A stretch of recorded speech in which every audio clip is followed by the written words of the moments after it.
Hello, everybody. Welcome to Albion TV. Today, we bring you some very special coverage of one of our wonderful community tournaments. It is time for the 5v5 tournament here. It's being hosted on the America server. Now, this is the third edition of the tournament. It is your boy Lupac, joined by Bogle. Bogle and I have been lucky enough to cover every one of the tournaments so far. And today we're bringing along L Forward to help us with some co-commentary, some casting, and some camera work. But more importantly, we are joined by Unvirginizer, who is one of the organizers of the 5v5 tournament. So welcome along, sir. Why don't you fill us in on how it's been going so far? We are going to be covering the loser bracket, semis and finals, and the grand final from here on Albion TV. But yeah, how has it gone? I know you had a long day yesterday, I believe. Yeah, thank you for introducing me. I appreciate it. Yeah, no, yesterday was a very hectic day, after months of planning and all that. Yesterday somehow the servers were having some issues, and not just Albion, also Discord, unfortunately. Oh, But we blimey. made it work at the end of the day, and I'm very grateful and glad to have a team of very dedicated people and helpers. If it's okay, I would like to shout them out. Is that Yeah, okay? of course. Yeah, of course. Okay, so first and foremost, Arefa, thank you. Slayheda, King Jokers, Dr. Nobody. So Dr. Nobody is actually someone that we should all be thanking because he's the one that single-handedly provided a 10 billion silver prize pool for this tournament. Blimey. Yep, and also J-Dove as well. And we should talk about the prizes in a bit because a few people in chat are saying, "Oh, is this the one with the crazy prizes?" Yeah, this is the one we've talked about a bit on Albion TV. There is billions and billions of silver up for grabs. First prize is getting what, 5 billion, did you say, or 10 for first? So first place takes home 5 billion silver. Yeah, so a billion a player, depending on if they have a sub or not, I suppose. But that is one of the craziest prizes we've ever seen, I would say. And then second team takes 2 billion. Third place takes 1.5 billion, fourth takes 1 billion, and fifth takes 500 million. And over the last 2 days, of course, we whittled all of these teams now down to the final 4. So what can you tell us about the 4 teams we've got remaining that we're going to be seeing in action soon? I believe the next match we're going to be having coming up is Chama versus Boomer Bombs in the lower bracket semis. So what can you tell us about the 4 teams that are remaining? Is it familiar faces that we expected or anyone new? You're going to be excited. So Team 8, Boomer Bomb Squad, it has Karjin, Boo Boo Blue, Seguro, Broken Blade, and Plingy. And as your subs, you also have Pele's back. So those are all big names I'm sure you recognize from CLC as well, right? Yeah, I mean, I've been playing with Plingy a lot lately, actually. We play a lot of Hellgates on the Europe server, so I'm familiar with his work. We're never gonna hear the end of it if he wins, though. Honestly, we'll never be able to criticize him again. I'm rooting for all these teams. All these teams are like, crazy crack teams that have been playing Albion for years upon years, right? Yeah, and they've all. I mean, a lot of them have just not been playing for a while because they were teams from many years ago, but they've all been pulled back. I mean, for people that some of these guys aren't actively playing the game, right? So they're not even here just to win the prize. They're just here because everybody else that's good is here, and it's their best chance to prove themselves against the best, right? 100%. And for Team 13 Chama, we have Aelder Bauer, Pretom, Zero, for I-20, Illumi Housing, and I Love Albions too. And some of those names I'm sure you would recognize, like Pretom, Zero, and Ale, right? They've been playing the game Zero was one of the top rated. He was the top rated corrupted player at one point, and then moved into the 5 scene, and I think took the first CLC he played in, he won as well, I believe. So he has quite the history with the game. I Love Albions too sounds like somebody with an alt account, not gonna lie. But yeah, obviously Protom, Ale de Bauer, all of these are great names to see in this tournament. I saw Durenton in there. As you said, even some people, their sub is somebody that would be main squad on any other team, right? There's some crazy players in there. Beautiful. By the way, before we get started, we do have some few admin things to talk about. One, this stream will cover, of course, the I think 3 matches that will lead up to the final. So we'll be here for, maybe a good 2 hours or so. During that time, depends on how many they go as well. It's unpredictable, isn't it? Yeah, it's a best of 3 or 5. Best of 3, best of 5. I believe. So yeah, pretty much, yeah. Okay. Yeah, and during that time, we will also be giving away some 7-day premium prizes for the audience. So if you are not quite in the skill bracket to win these teams for some prizes, well, maybe you just get lucky and can get some 7-day premium here on the channel. So we'll do that on the side. The way you enter is just by chatting in Twitch chat, cheering us on, or rather the teams that are going. So we'll draw one, every 20 minutes or so during the whole stream. So you can enjoy that. And then I think that's it from my side. When are we expected to proceed with the next matches then? Right now. Right now. Yeah, I think they're just sort of waiting on us to say go ahead with it. Obviously, we're providing some commentary. I've got quite a history in 5s. And I know obviously L Forward, you've been quite active in the 5 scene in the past, have you? I mean, I've seen every COC. You have. You've watched every 3,000 years ago. Nice. Yeah, I haven't really played much 5 myself. I mean, I remember a lot of these names, and some of these names I remember from 20v20 playing with them. So, yeah, it's quite interesting. A lot of interesting names that I know I've been playing the game for many, many years. Awesome. Who's here to farm premium? They're saying in chat. Good luck. I know the premium's wild here. I mean, how much premium could you buy with 5 billion silver as a prize if you won this? I wonder. That's at least on Asia server. That's at least a week of premium, I think. Maybe even 2 weeks. Who knows? About 17 years on America right now. 17 years of premium. Jeez. Imagine 17 years of premium. That's quite amusing, actually. So the meta then, the meta has sort of shaped up a bit over the past month or so. Like around a couple of months ago, there was like this sort of gradual leaning into glaive in the bruiser slot with the kidnap setup. Some people play it as the impaler bruiser. Some people play it as like a kidnap and delete. Does it look like Karjan and his boys are going into something? Is this one of are these one of the teams here? I haven't got my lineups in front of me. One of the teams. Okay, so we're going to have Armor versus Boomer Bombs in a best of 3. Karjan on the tank. Actually opting for the heavy mace. Now, that's going to be interesting because Great Hammer has been very, very popular lately. But Karjan and his guys are going for a bit of a different setup to what I've been watching a few of the matches. The most common setup I've been seeing is the Hammer, Glaive, Rock Cooler, Bow, Blight. These guys, I can already see that we've got a mace and a carrying cooler. Now, I do like the mace because it completely stops any option of Holy Beam being played. But the carrying cooler, Bow, Rock Cooler, is going to be nice, obviously having that deadly chop. And they are against the glaive setup. They're also running the heavy mace. So have we seen a lot of heavy mace over the last 2 days on Virginizer, would you say? Yes, we have actually. I think almost most, if not all teams have played heavy mace. Now, I was really expecting to see way more hammer with the heavy mace coming out as an option against anybody that sort of wasn't running Pon or was trying to run the holy.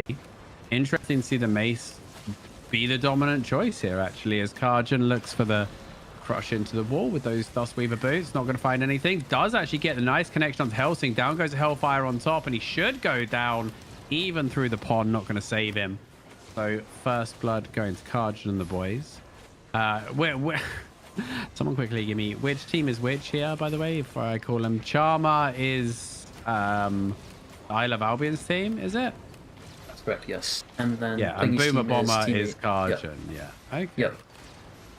So again, but like this whole team is CLC veterans. In fact, both teams are CLC veterans. Illumi, Helsing, I don't recognize, and I Love Albion's too. If someone tells me the real name, I probably know, but we probably can't say the real name out loud. Who knows? maybe someone who's Googly Moogly 9000. Googly Moogly something or other, I'm sure. But yeah, I mean, the heavy mace does have a lot of good options here because both teams running the Guardian helm, so you got that shield removal.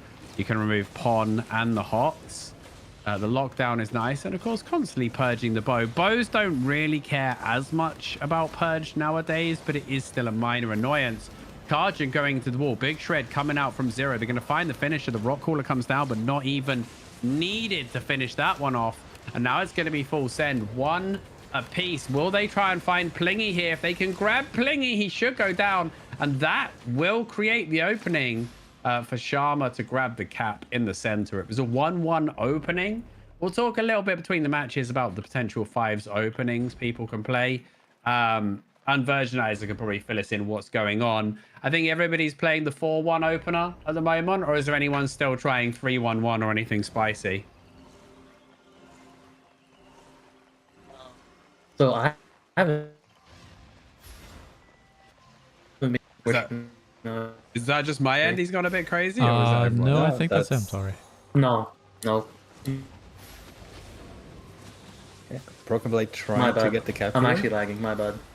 That's okay. It's okay. I was waiting. I'm sure there was some insightful commentary there. I just couldn't hear it. I'm gutted, actually.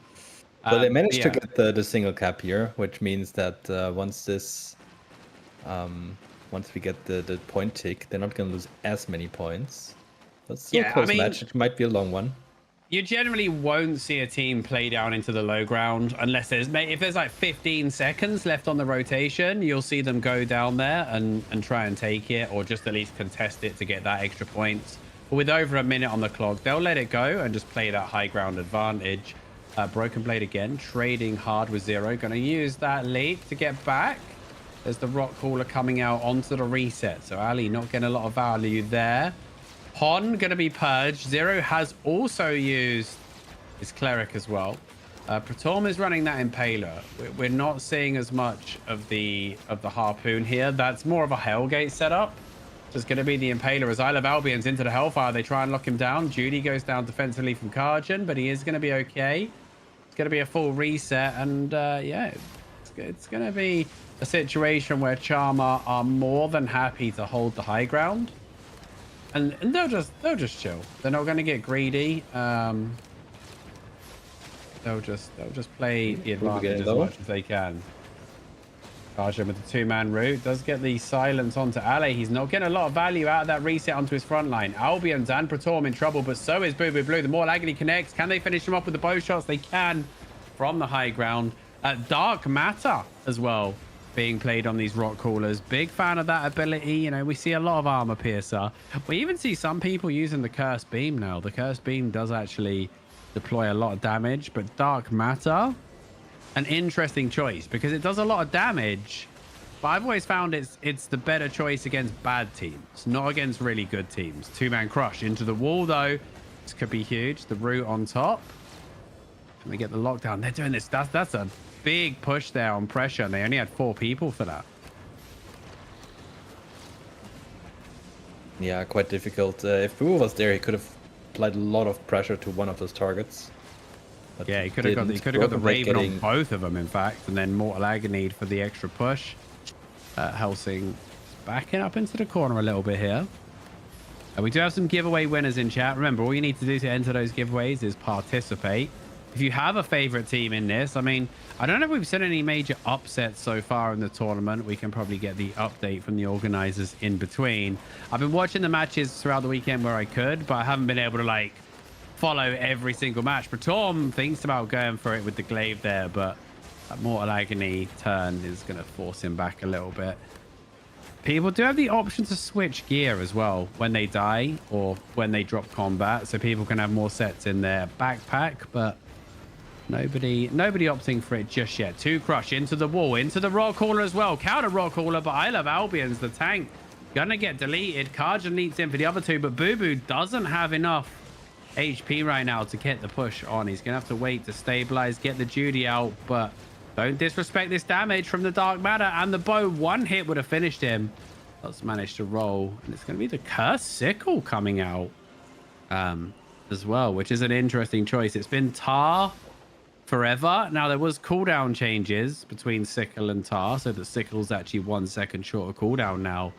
People were still sticking to Tar because of that slow, and they're going to look for a cut-off play onto Albion's right now as he tries to reconnect for his team. Two-man crush into the wall, but Plingy is stuck on that rock, and his time is going to be up. And as he is the healer, that's going to be a full retreat. Karjan maybe trying to buy a few seconds, but this is more than likely going to be a 3 cap.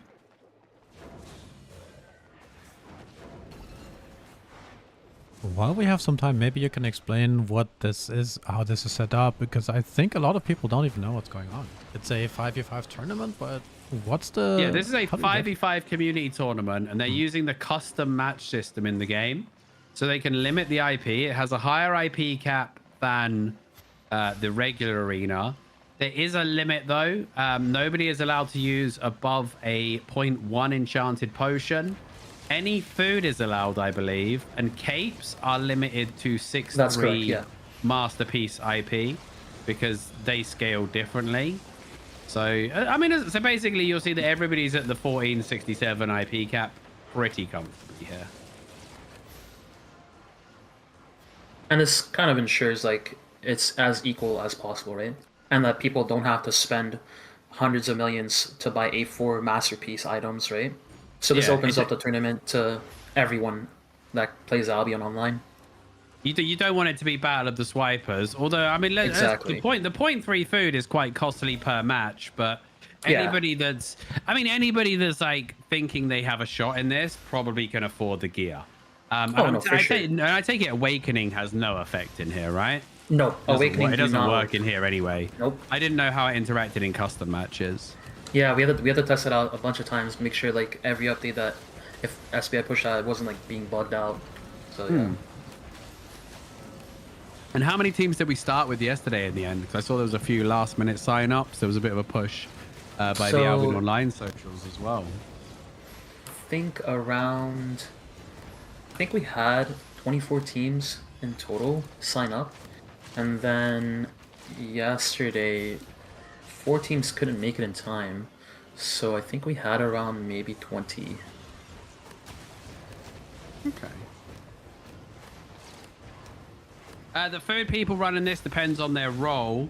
I've seen a lot of the tanks actually opting for the sandwiches here. Increased crowd duration, but also that 14.1% HP. Like getting up to nearly 4k HP in these IP capped environments is quite significant, that's for sure. And it's especially important for the tanks to have those extra resources because they want to run the Hellfire pot.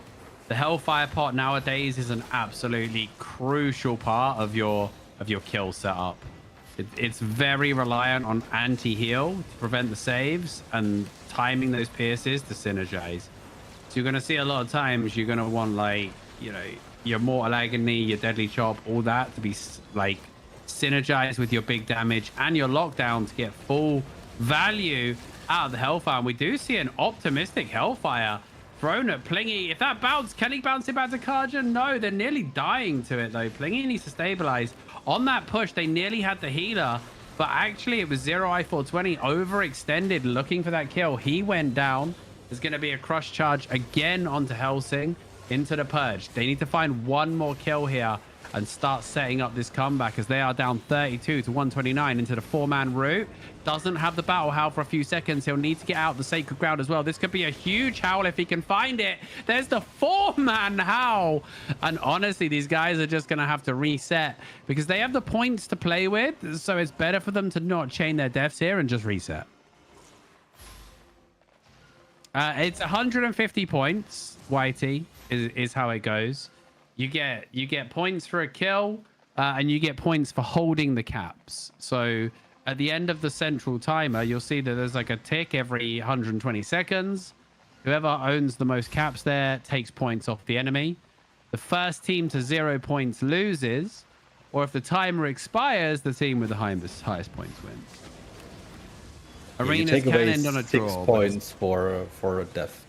Like if you kill an enemy 6 points off the map there. I'd love the ability Capturing is a point as to well. have that changed in custom matches, by the way.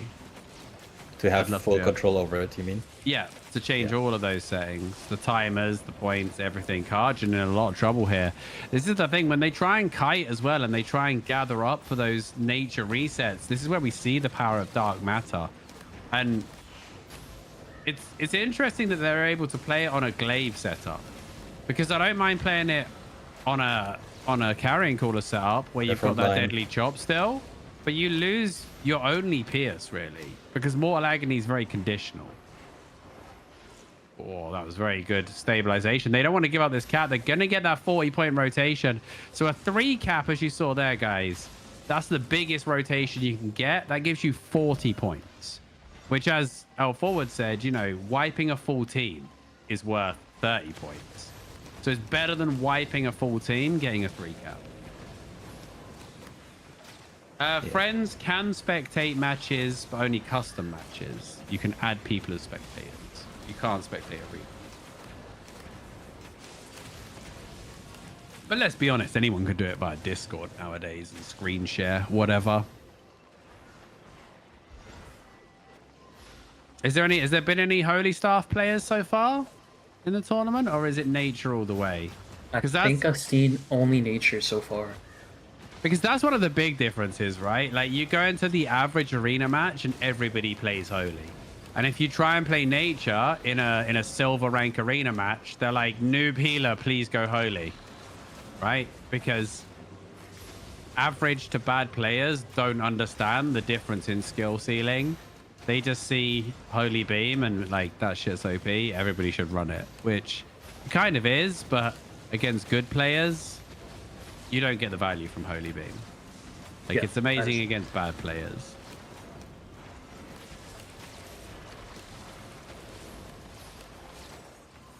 Botano was playing Holy. Okay, nice. How about Holy Beam with 4th passive? No, I mean, you should never play Holy Beam without 4th passive. But the issue here is all the heavy maces. The Battle Howl interaction, it purges before it silences. So what it does is it purges your 4th passive and then silences you, and then you just lose your Holy Beam and your passive all in one go. So against heavy mace is the pre-answer to Holy. And it's also quite easy to just focus the Holy Healer. Yeah, and if he's running Holy Beam, you just beat him up as well, yeah. Oh, they got the cap off. Yeah, that's really poor, honestly, in my opinion. Like, from the boomer bombs, I really do not like them giving up the cap that easy when anybody can just interrupt it. Especially when you got a carrying caller, right? You can just Raven the guy, and then he won't be able to cap. So this is going to put them on a bit of a pressure timer.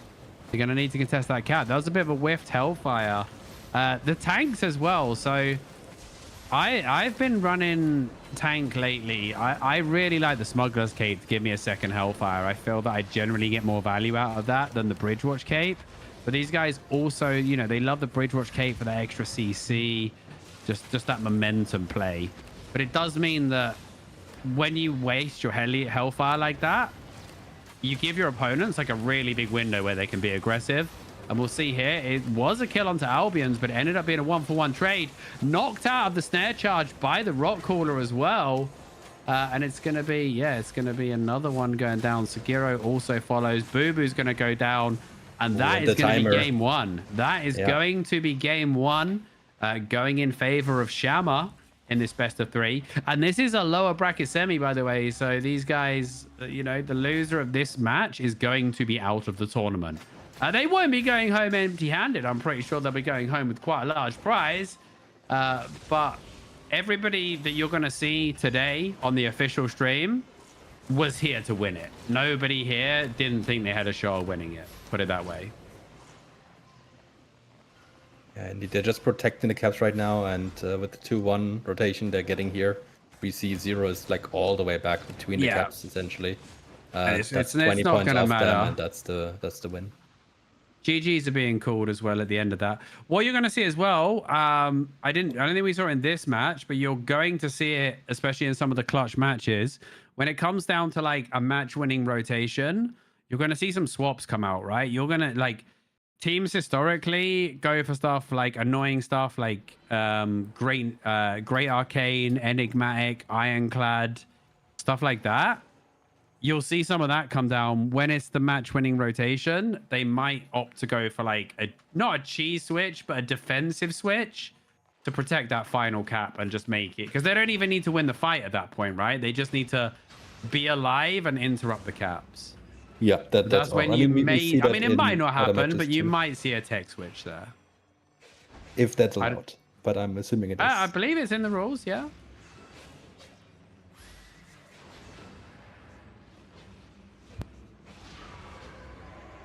All right, and so that's match sorry, number 1. what was the rules you said? I can tell you. They're allowed to make a tech switch on, so like on the final rotation, I was just saying like teams do have the option to switch to like a great arcane or an enigmatic and an ironclad to just play for the cap. Yeah. They can do whatever they want. Are we still Quite seeing literally. that happen? Is that still happening nowadays, or I don't do think they so. just stick to the A lot- plan? No, they just stick to the plan, honestly. Okay. We're in between matches here. Yeah, we're waiting for game 2 of this best of 3 to go. Right now, Chama are up 1-0 against Boomer Bombs. Reminder, the loser of this will be exiting the tournament. We still have 2 more rounds coming up as well. So plenty of action. Yeah.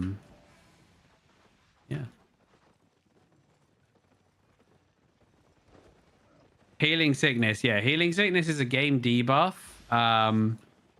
So there's 2 different healing debuffs, and people sometimes get them confused.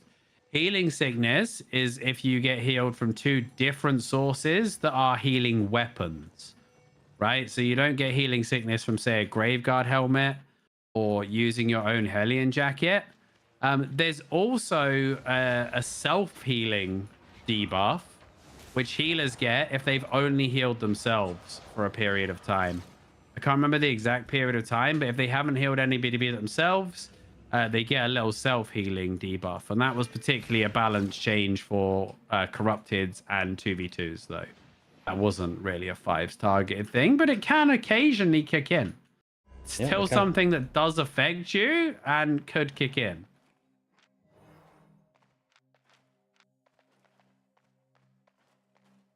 We are back on Cargen for round 2.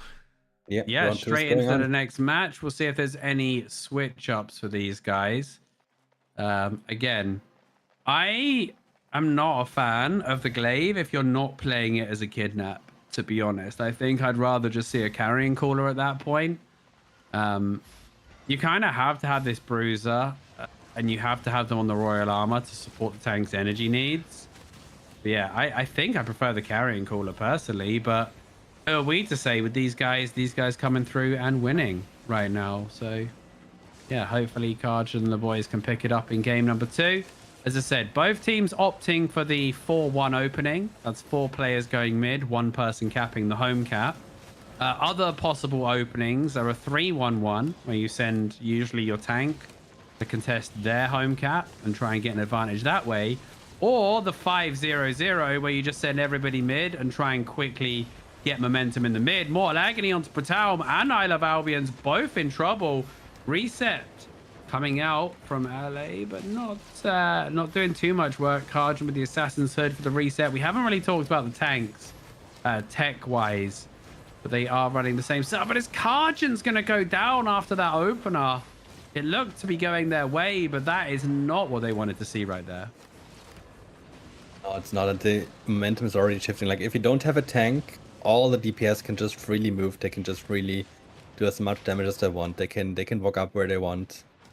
There's nobody stopping you from casting anything. So yeah, they're getting a lot of pressure here, but it's non-lethal, so Karjan is already back. Doesn't need to equip anything or has cooldowns, so maybe. Some of the things that are important to note here are the longer a match goes on, the longer the respawn times are. And one of the worst things you can do, though, as a team is like lose somebody while your first guy's dead, and then he respawns, but then you're still only 4. That's called chaining deaths. And you'll often see teams full retreat when they lose somebody because they don't want to get into that situation. You're already fighting a man down, but especially like mid to late game, you don't want to be caught with, like, say, Broken Blade's dead. As he respawns, they lose Boo Boo. And then as Boo Boo respawns, they lose the next person. And those situations just mean you can never stabilize. With 100 seconds on the clock, they're not too worried about this cap. They know they'll be able to get it back. So we're going to see them pull back right now. And they're just going to wait for their respawn rather than continue the fight. But Storm does want to get up in their face, though. Press the issue. Goes for the flick onto Skiro with the Dark Matter on top. His Cleric's going to come down, protecting him. And the counter kidnap onto Albion's and Praetorm. Albion's in a lot of trouble. The Guardian Helm, that emergency shield comes out.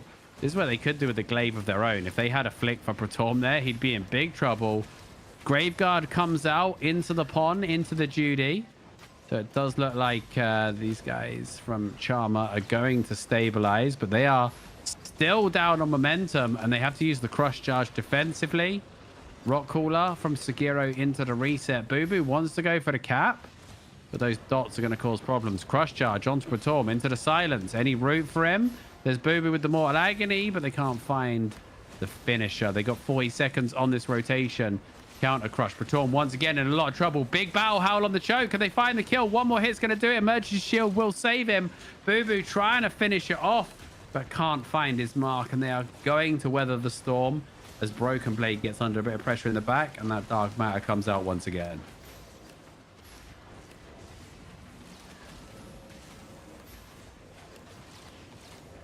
Oh, good pressure on the Boo Boo here.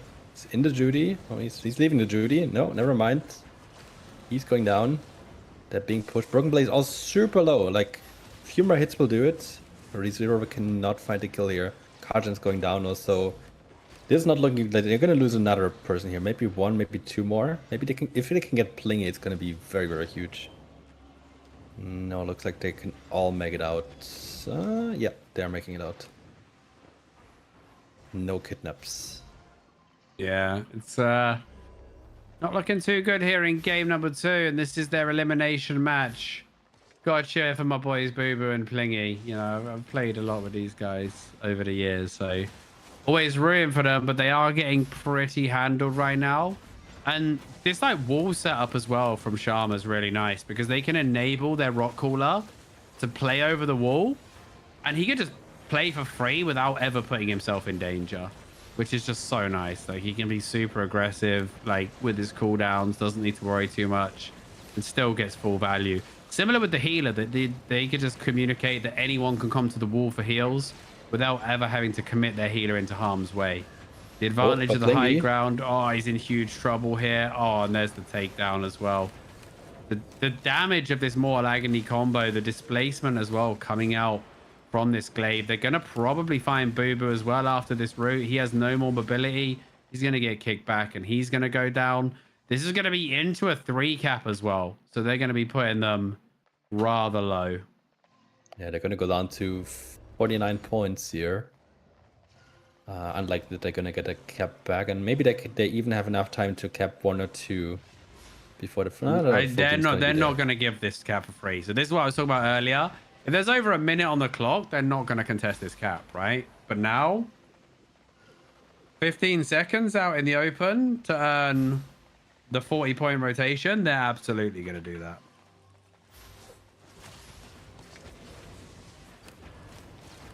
Yeah, Zero versus Zerfax later. That could be a banger. No Geminex in this tournament, though. Very sad to see. Very creative player from Albion's history. Someone that always would come up with new and funky things, but always made them look good. They always actually had some sort of logic behind them and made them look good. Missing a few of the old heads as well, like Hargera, you know. Barak as well. Yeah, Chicken. Is Chicken in this? No, Chicken is unfortunately not here. No Chicken, you know. And then all the, you know, all the old players from the game that can't play in the tournament now. Skuzkabel, Persian, Sorab. Oh, Persian. Ooh. Bit of Persian, Sorab, Action. You know, the mighty Derek. I mean, even like low-key, even me and Tazik would have been. Yeah, Derek can play. Yeah. He's washed though, like me. Even me and Tazik would have been in the discussion many years ago. I do have one small update. So for the 5th place match, Team 10 can't coordinate versus Team 5, Team OG. Team 10 can't coordinate has won 5th place. Nice. And what, like, obviously that was like a playoff match, but what was the prize for that? So Like, 5th place match got 500 million silver. Versus Nothing. nothing. Yeah, if you get That 6th was place, the you get nothing. that was in poker. They would call that the bubble, right? The Pretty bubble much, is yeah. the placement between getting nothing and placing in the prizes. So the bubble is very important. So the bubble here, that was a 500 million silver match of Albion 5v5 for those guys. I mean, imagine that level of stress, and that's just the 5th place playoff, right? Yeah. Oh my word! But it's crazy that we even have a 5th place match. Oh, That's crazy. I thought you'd be like, oh well, the the next place only got 250 instead of 500. I was like, all right. You said nothing. I was like, bro, that is ruthless, even for me. But that's how I would do it. That's how you know it's ruthless. Want to see the best teams duking it out, and we want to raise the stakes, right? We want to watch the best games on Albion Online. Ooh, we're I going mean, down again. how much can this be funded in the future, though, right? Because there's not infinite money to fund it. I will say. I mean, if Bogle goes in on this, Bogle wouldn't Oh, even do a don't fun get me prize involved in like this I again. did. I've given some big prizes to this forward, right? You know, I'm already like, I did promise like last time it's gonna be like more than 5 billion, right? And we hit 10 billion thanks to Dr. Nobody once again. Yeah. Maybe next time it might be, who knows, 20 billion, 50 billion. Nah, you can't go big. The thing is, you're going to end up like the Dota International, right? Where you're constantly trying to outdo yourself, and it just gets silly. I know. I don't want to promise anything this time around, though. One team, like, there's one guy who's like, if you ever go and look at like esport player like all-time earnings, there's one guy who won like 2 Dota Internationals and not really much else ever, and he's like the top earner of all time since then, because the 2 that he won were like 37 million and 29 million. I thought you were going to mention the guy who won 5 Bitcoin and bought a pizza with that. Yeah. Wasn't it a guy that spent 10,000 Bitcoins though on the pizza? Yeah, which is, I mean, it's kind of back then it was semantic, 10,000. It's probably a bit more now. But that was like one of the reasons Bitcoin ever got value. So if he hadn't done that, the Bitcoin wouldn't have been worth anything anyway, right? Because people had to start making transactions. But there's no tournaments here where we're giving away 10 Bitcoin or anything anymore. Wait, anymore? Wait, what? Yeah, I'm not sure. Well, no, I casted a StarCraft tournament in the UK many years ago. Yeah. And the prizes were like £250, £100, and then 10 Bitcoin. It was 3rd place. And of course, you know, that was worth like 20 quid or something back then. But now that'd be $1 million. So Karjan, though, it does look like we are going to be saying goodbye to the Boomer Bombs here as another pretty decisive one. I mean, this time, Charmer didn't even let them get on the board. They did grab a rotation, but they didn't grab any kills. And it's going to be GG no re, in fact, here. And we're going to have boys from Retired versus Charmer. Is going to be our loser bracket final. Now, these guys won't go home empty-handed. What are they? They get $1 billion, right? For 3rd? Yeah. Or 4th, rather? 4th, yeah. Blimey. Billion's pretty good. 1 billion silver. I like Plingy. I like Plingy, but there is a lot of good players in this final 4 teams. That's for sure. I was also rooting for Plingy. Man. Yeah, he's such a nice guy. He's just a really, really chill dude. Not even that, but like their entire team is super nice. Boo Boo Blue, especially, like, man, such a saint. Yeah. A few of my guys I didn't actually see in the tournament. I was expecting to see a few people. I know they were scrimming for it, but didn't end up actually playing. I was hoping to see a lot of Hellgates. First place is 5 billion, yeah.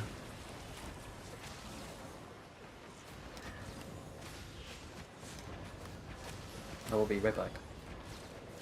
I'm gonna be I'm gonna wonder if we're gonna see these tournaments on other servers as well.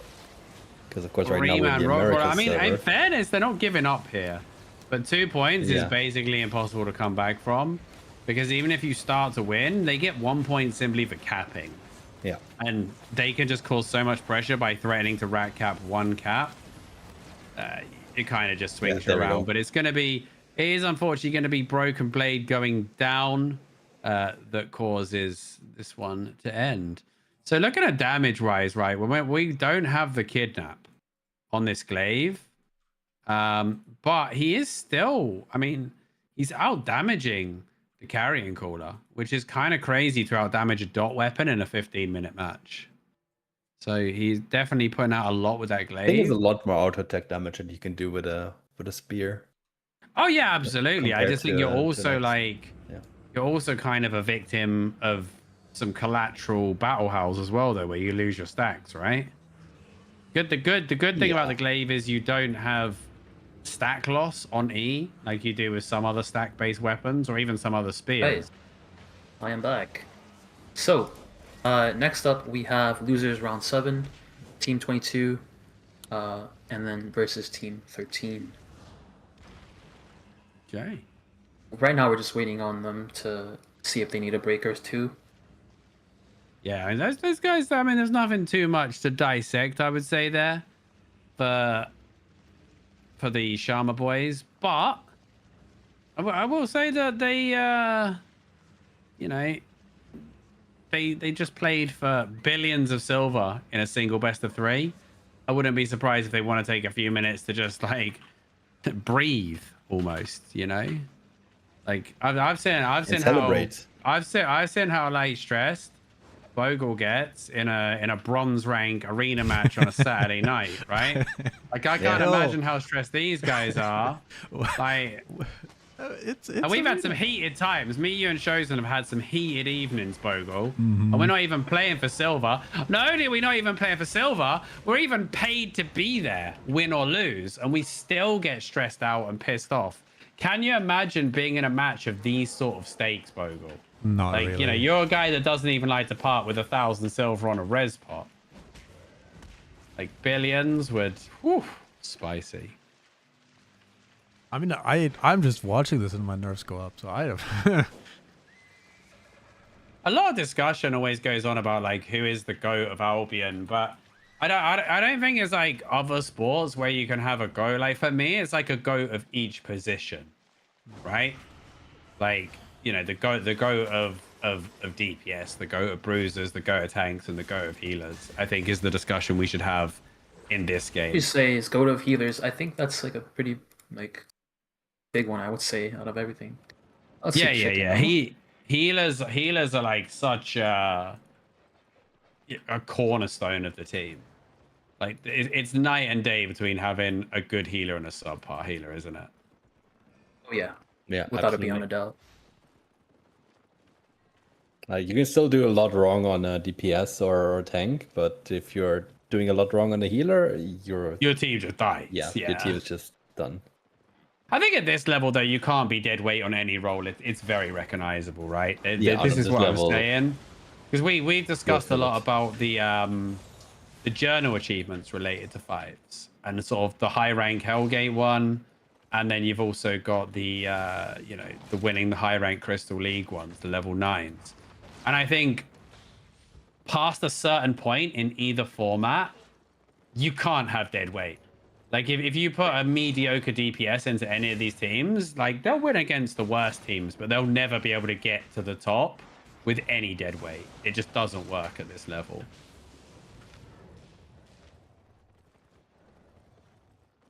Indeed. So what's the plan? We have to go through for the next. Go melee is lucrative. Oh wow, interesting. For the next, lucrative, of course, a very interesting one. Does anyone have the stats on who's won the most CLC games and who's won the most level 9 games? I mean, I don't like that because I've commentated every single CLC, so I never had the opportunity to play. You know, that's what I'm saying. All I'm saying. Yeah, right? same. I had to do stuff in the background. It's not fair. You were not for all of them, bro. There's no way. I was not there for the very first one. All the other ones. Have you been with us since then? No, I've not been with AOTV, but I've been in the background. You know. organization. Oh, right. Were you helping with the CLC? Oh, right. You did stuff with Yes. SBI helping. Yeah, I do did. remember. We had like a little team behind the scenes. That's my job. Oh, fun fact. I've hosted not only every CLC, but I don't know if people realize this. Before the CLC, we had another thing called the Arena Masters. And then before that, we had a thing called the Hellgate Showdown for competitive fives.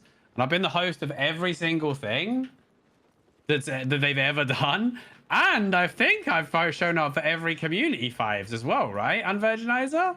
Because the original one, we weren't sure if we were going to do it on Albion TV. And I was like, listen, I'll be there no matter what, even if I have to put my own stream on and stream comms from Discord. I was like, one way or another, it'll be casted. But yeah, so the downside is I've never actually got to play in one. Now, I don't have any delusions that I could win. But I think I could go into one of these and not make a fool of myself. Let's say that. Yeah. I think so too for me. Just a bit of practice and I peaked I peaked in Hellgate's 314k rating, I think, which isn't bad in fives. That's quite a respectable score.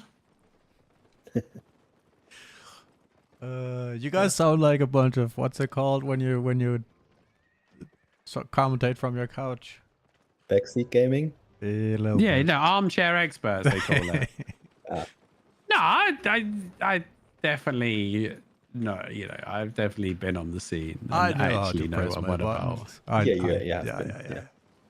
Yeah, what's the like an armchair expert is someone that's like never actually done the sport themselves, right? It's like the fat guy on his sofa screaming at the quarterback because he missed the ball. Do you know what I mean? No, you guys have hands and you know how to press your buttons. Never mind. I think you're good. If you'd like, I can actually bring Boo Boo Blue in here so you can talk about that match if you want. Yeah, for sure. Yeah? Alright. Gonna put him on the spot, eh? Hey, from what? No, not really. Hey Boo Boo, welcome. You're live on AOTV as well? I'm live on AOTV? Live on AOTV, sir. Your mic is a little bit static, Boo Boo. Yeah, I mean... Man, we need to, okay, maybe we need to get next time, instead of all the more billions, let's add some like decent microphones to the prize pool. You know? It's what happens to Boo Boo. When you get your mic off Temu, this is how it works, man. Is it better? A little bit better, yeah. Well, it's fine. Right. It's workable. It's workable. It's because I lost and like all my my headset gave up as well. I thought you smashed your equipment like Chicken back in the City GVG days. No, I'm not like that. I'm not like that. No, Cypher it was. I'm a chill guy, you know.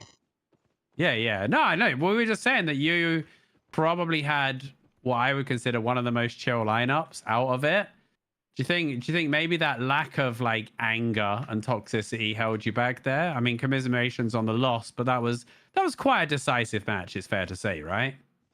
Yeah, right. But no, we're chill guys. We're not toxic. All of those guys are friends, so we love the guys and we're happy to be here. So even if we lose, it was great. I was happy to lose. It was a great match. You guys had fun as well. And but it's a shame. Yesterday we were doing so well. We were beating everybody. Then the server went down and we got here and they were better than us today. So it is what it is.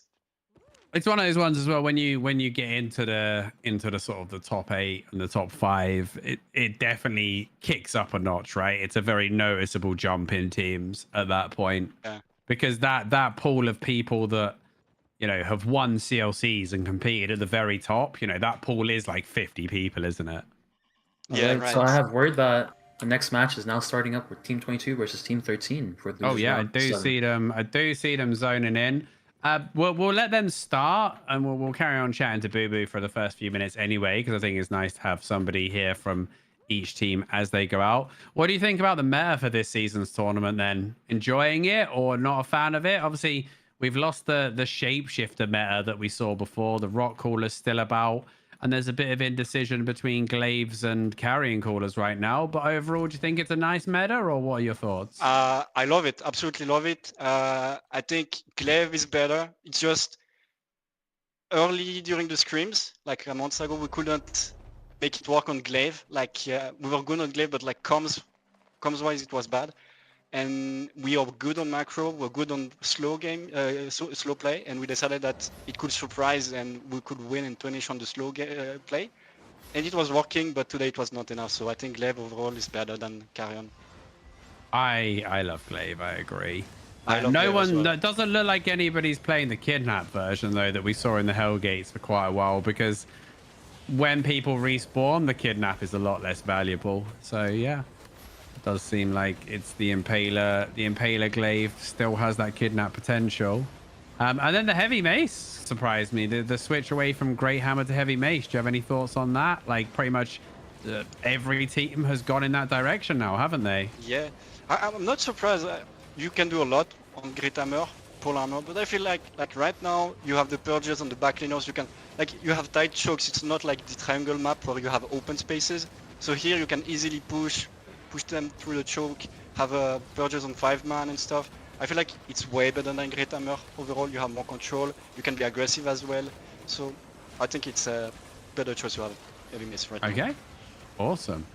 Right, well, we'll get into this match as we nearly see Praetorm going down there. Zerfax wants to find it.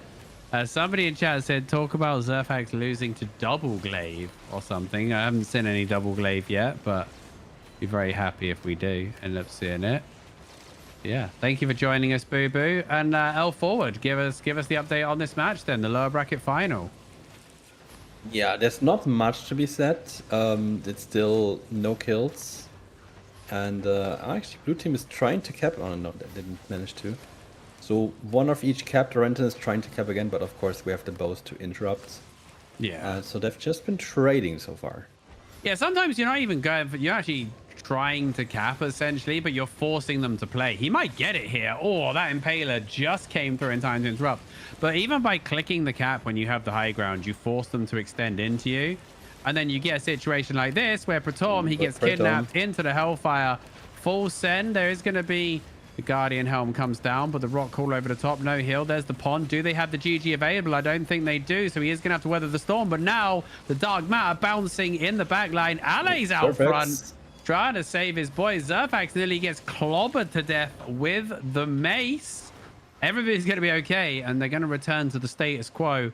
But I will say that... that's the cap this time. Yeah, they are going to give up the cap. And the reason they didn't contest that one is because Charmer, they used so many defensives getting their boys out there. So it's going to be a cap rotation in favor of retired, not... Well, they retired, not what? I've got such a short name thing here on... retired, not so dangerous is the full name. It looks like Zero switched some gear. He was very far away. I can't check it right now, but I would assume that he would try to get out of combat to switch something. He's on a Royal Hood, by the way. Ooh. I'm assuming he's just running cleanse on that. Because there's, I mean, probably. Yeah, there's no way he's actually running the what's it called? Growing Rage? Yeah, Growing Rage. I had to remember what the ability was called. It doesn't work that well in a crystal match. Yeah, I mean, against the Purge good as well. Pressure here. Once it's done. Yeah, they're in a lot of trouble. 4 stacked all the way around. Oh, that's a good crush charge on 3. Cleanse comes out nice and fast, though. They're going to put the Judy and the Guardian down. Weather the storm. There's the kidnap onto Praetorm. Surely he goes down. GG for the save. They don't have the harpoon. I love Albion's. Ali is in deep. There's the Rock Caller on 3, though. And... no, again, nobody dies, but this is still going to be in favor of retired, not so dangerous, because they hold the high ground and they hold the caps, and there is that rotation as we go into the next. That's going to reset it. 2-man crush charge into the wall. Flick onto GWH. Mortal Agony on 0. 0 with the evasive leap. It's going to be okay for now. The Renton looking for his next opening. Has snare charge, waiting for 3 on the choke. He had to wait for the Rock Caller so he didn't get knocked out of the air. There's 3-man. Into the silence, but now it does look like Sharma are pushing hard. The Renan knows he's... I mean, he knew he was dead there, I think. Yeah, he was just trying to get his team out. Yeah. He stayed so long. It's a full wipe. By the way, is my mic better now? No, it's, you know...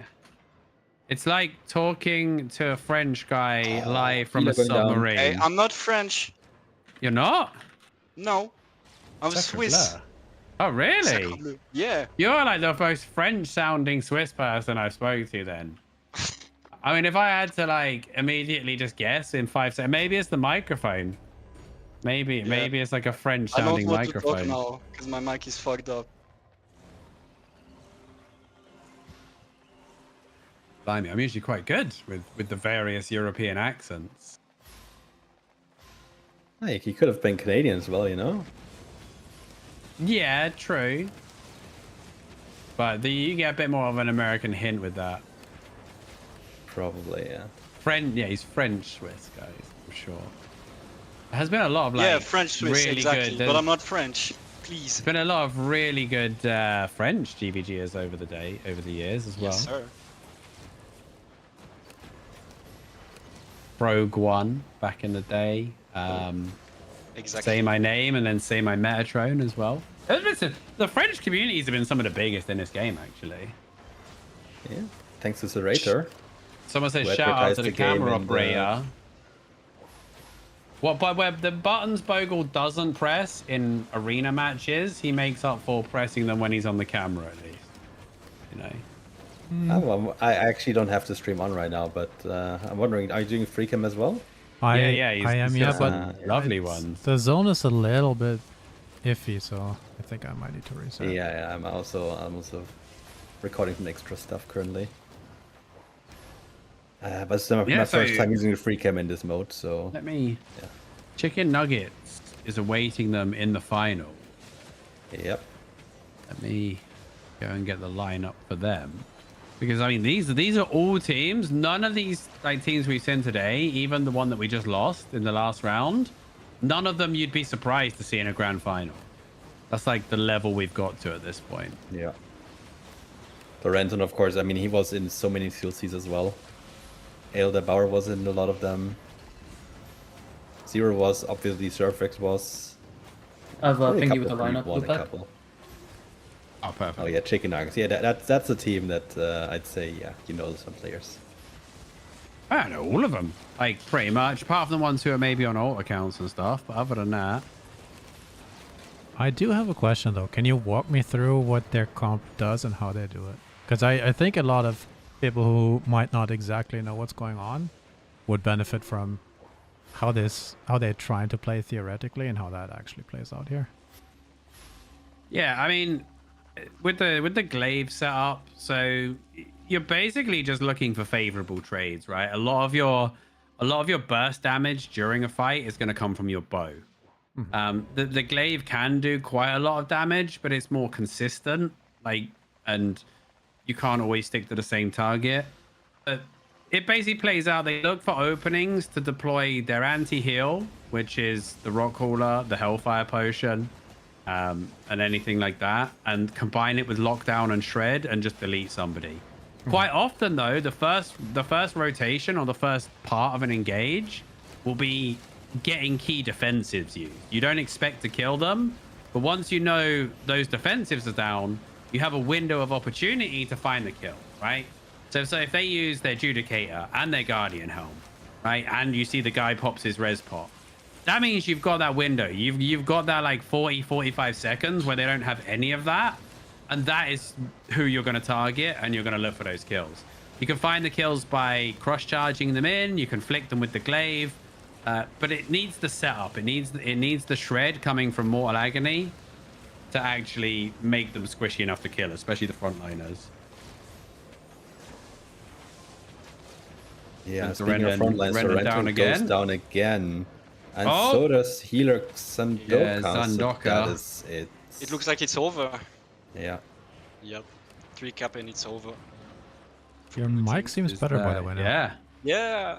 This one, Durant and the boys started off well in this one, and then it's kind of just fallen apart. And they've got Sharma actually pulled it back a bit and did some big work there. Zerfax and the boys dropping the first set.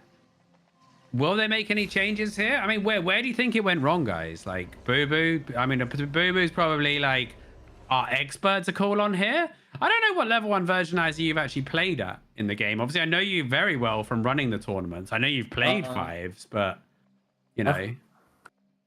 If you want me to list it out, I've reached Crystal in the arena, but to be fair, it's not an achievement, right? But Yeah. if you were talking about like the crystal tokens, I think highest I've done is either 5 or 6, if I'm not mistaken. Okay. Well, I mean, that's still not a bad player then, right? You're not quite. You'd be like me, where you're not quite like the top. I'd be probably a level 1 and 2 player right now because I haven't touched the game in quite a while. I've only been hosting stuff. Yeah. I remember I played with you in season 12. I have a video from like 5 years ago where I played with you, season 12. Or maybe season 10, 11. That was the Bob Free. We had the Bob Freeze team, didn't we? No. It was a random pug 13 UTC. Oh gosh, okay, like one of the daytime randos. Nice. You were on crossbow, I believe. Yeah, did I hold my own? Was I all right? Well, yeah, but like I was bad, so like I can't say, you know. So back then you were looking up to me, right? And now I'm here commentating of course. you. Now I'm here commentating all you guys in like semi-finals and stuff, you know?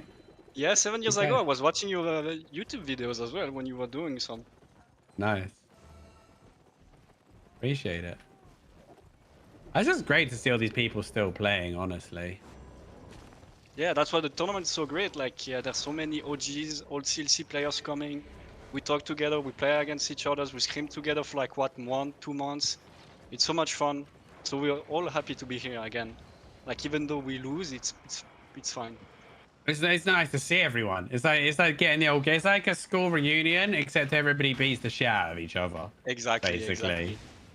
In a good way, though. In a good way.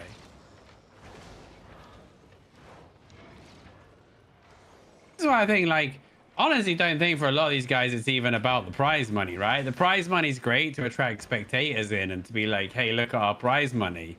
But a lot of these guys just come back for the tournament, and I don't think it would matter if it was 500 silver or 500 billion silver. They just want to play against the best people in Albion 5s in this game mode. And yeah, the fact that there's like guys organizing it and seeing like what 24 teams playing, it's so hyped. Like we're so happy to be here. We don't need the cash prize. I mean, maybe some people want. I don't know. Like I'm here for the win and the content and to play with friends and against friends that we used to face during the CLCs back in the days. So yeah, feels like we're on the CLC again. Yeah, the CLC was peak as well. That was such good fun.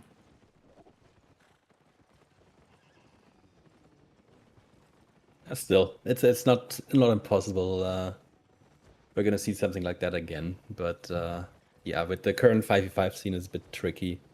There needs to be probably some bigger changes to revive it and not give it the 10v10 Hellgate treatment. Which means delete, huh? Yeah, we don't want that kind of rework. I mean, for me, it's great to see everybody back too. It's fun. Like 20 teams. That's 100. What? Hey guys, I'm gonna be starting the next match now. Who is it? The same Duranton, right? Yeah. Yeah, just 1-0. It's a BO3 or BO5? BO3, right? This is a best of 3. Okay. Does the winner of the top bracket, do they have one free win on the best of 5, or is it going to be set 0-0? Set 0-0. Okay. I'm sure they want to play more games as well, because they've been waiting for such a long time watching others play. Yeah. All right.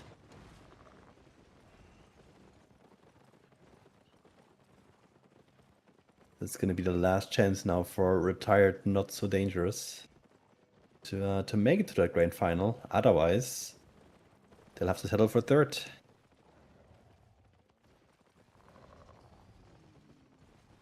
And you guys asked me the question earlier, but what do you guys think? Do you think Caron is great or like it's Glaive supremacy right now? Because I feel like Carrion is good, but you don't have much pressure when you play. Like you have to play slow and control. Otherwise, it's kind of bad. So I don't know.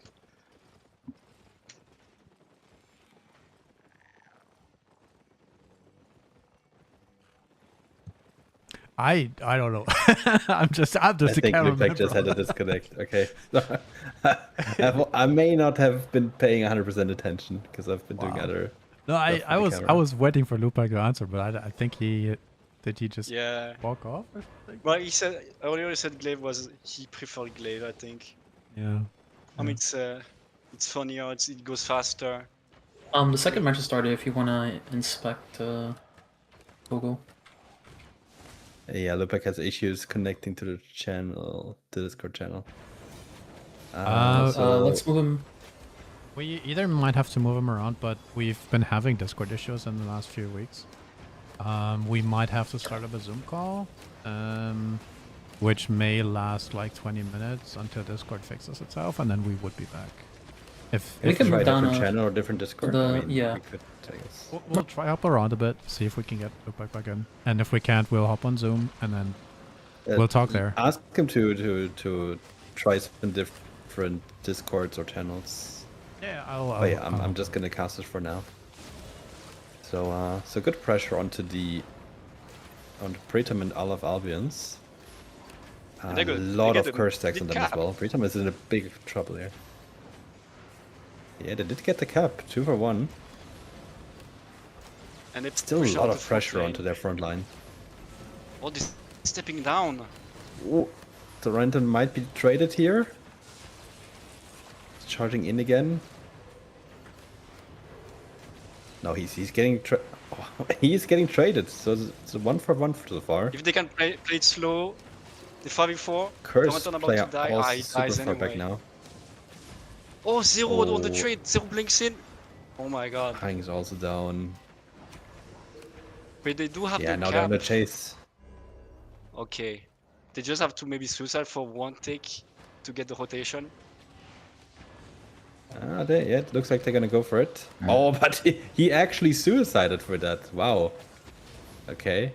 So 1 player down. They're winning the rotation, which means this match is quite close in terms of points. Surfrax getting pressured even more now. Macro-wise, I don't think it's good to suicide now. You're cycling this, and they're just going to take the 3 cap over this. So I don't think it was a good decision to just suicide on this. Now they have to Yeah, rotate. I mean- They're 4. They're not healthy, and they lose the triple cap. Yeah, so it's gonna be 2 for 1 caps again for the moment.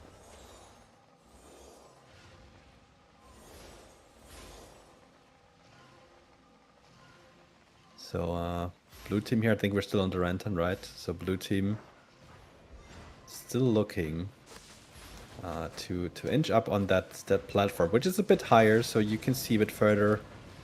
You have the high ground, you fight around the objective, so blue team just has to push in first. Oh, the snare Which is of charge course misses. very great for the bow and the curse. Oh, you roll the fling. Early Judy. They use so much for zero. They don't have much right now, and they lose the pressure on the back lane, and they have to step down Yeah. again. They already used a very early Judicator armor as well. So yeah, they essentially have to complete disengage to just heal up again.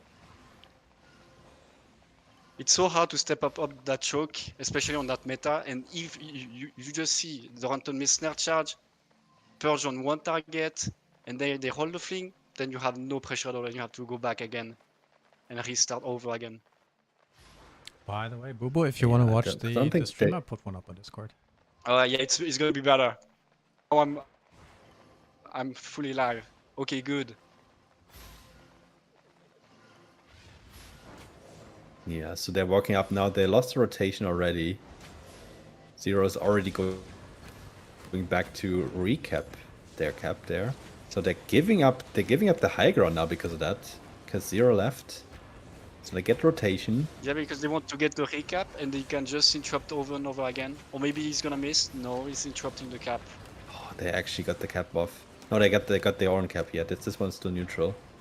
But they have the high ground right now, so red team has to push into the blue team now to cancel Yeah. those caps. They're capping on both sides. Yeah, they're that's a just- tech. just You getting double it. cap, so you can't interrupt. That's a good tech.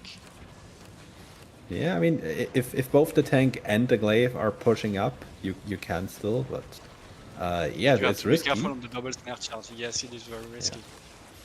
Better risky. They're gonna try again, I believe. Yeah, there goes Tedford kick. Now you could maybe try. Even the healer trying now. Pushing up without hearts. Tank has to It's go bad. in. It's Yeah, really bad healer from capping is for of course Random. always a problem, but they baited the tank in and he goes down. And there's even more pressure. Wow. Dark Matter bouncing in between them. The Renton is the one He- capping now, okay. Yeah, they have They time. could He use some could push CC with now. the team. Or if they get the healer here, that's huge. No, not quite. But they're gonna get Pretam. Yeah, he goes down. Ah. Maybe we're going in game 3. Alright, so back to the other side. The recap now for the blue team. This is exactly what they need. They're down 0-1 in this best of 3 series.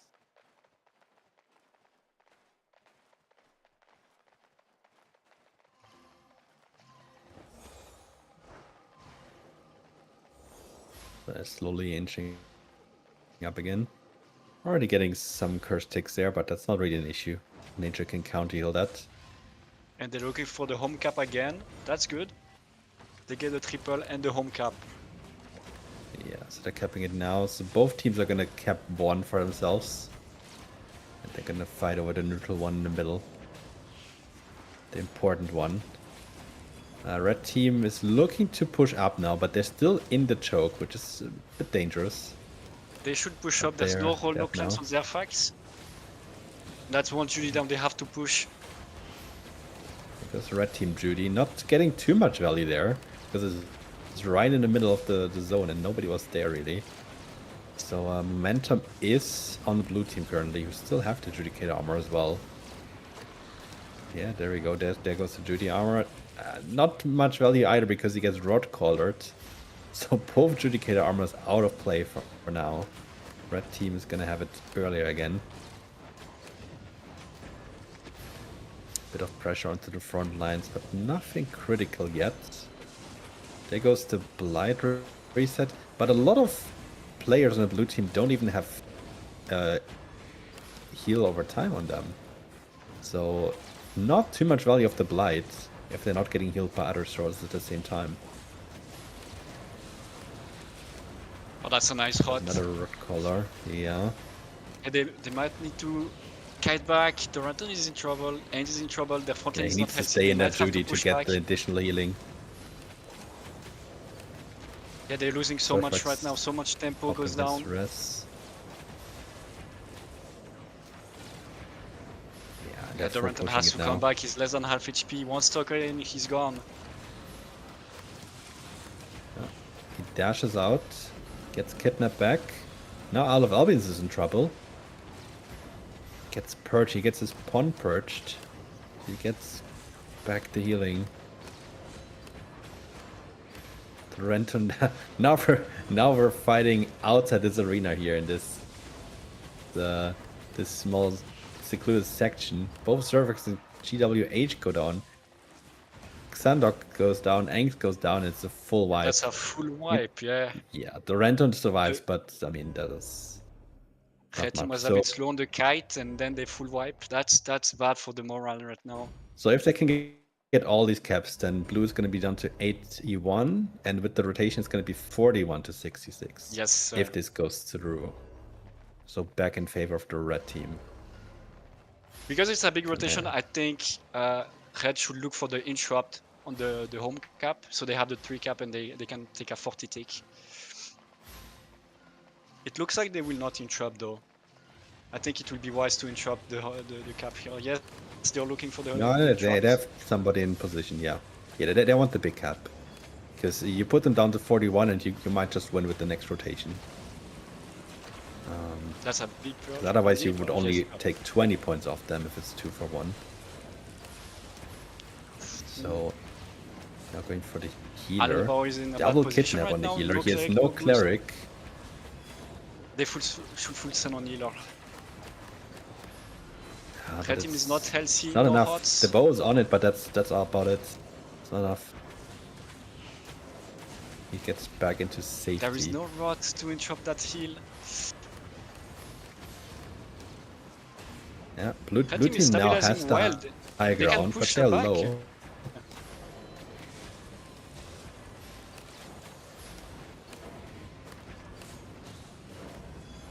Surprised nobody is interrupting the assassin hoods either.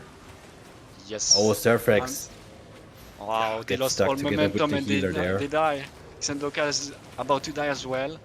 Yeah, it's over. Yeah, that's a full It looks wipe. like it's over. That's a full The wipe. points just ticked, so it's another 110 seconds until the next rotation. But we're at 35 points now, and more people are gonna die. If the healer dies here, yeah, that's down to 29. So one more person dying, 23. The others two are not out yet. They still have a lot of time on the timer. They still have 100 seconds, Oh, and but he goes down it's as rough. well. It's rough. Their timer is 17. long. It's probably 20 seconds now. So it's gonna be rough to come back on this one.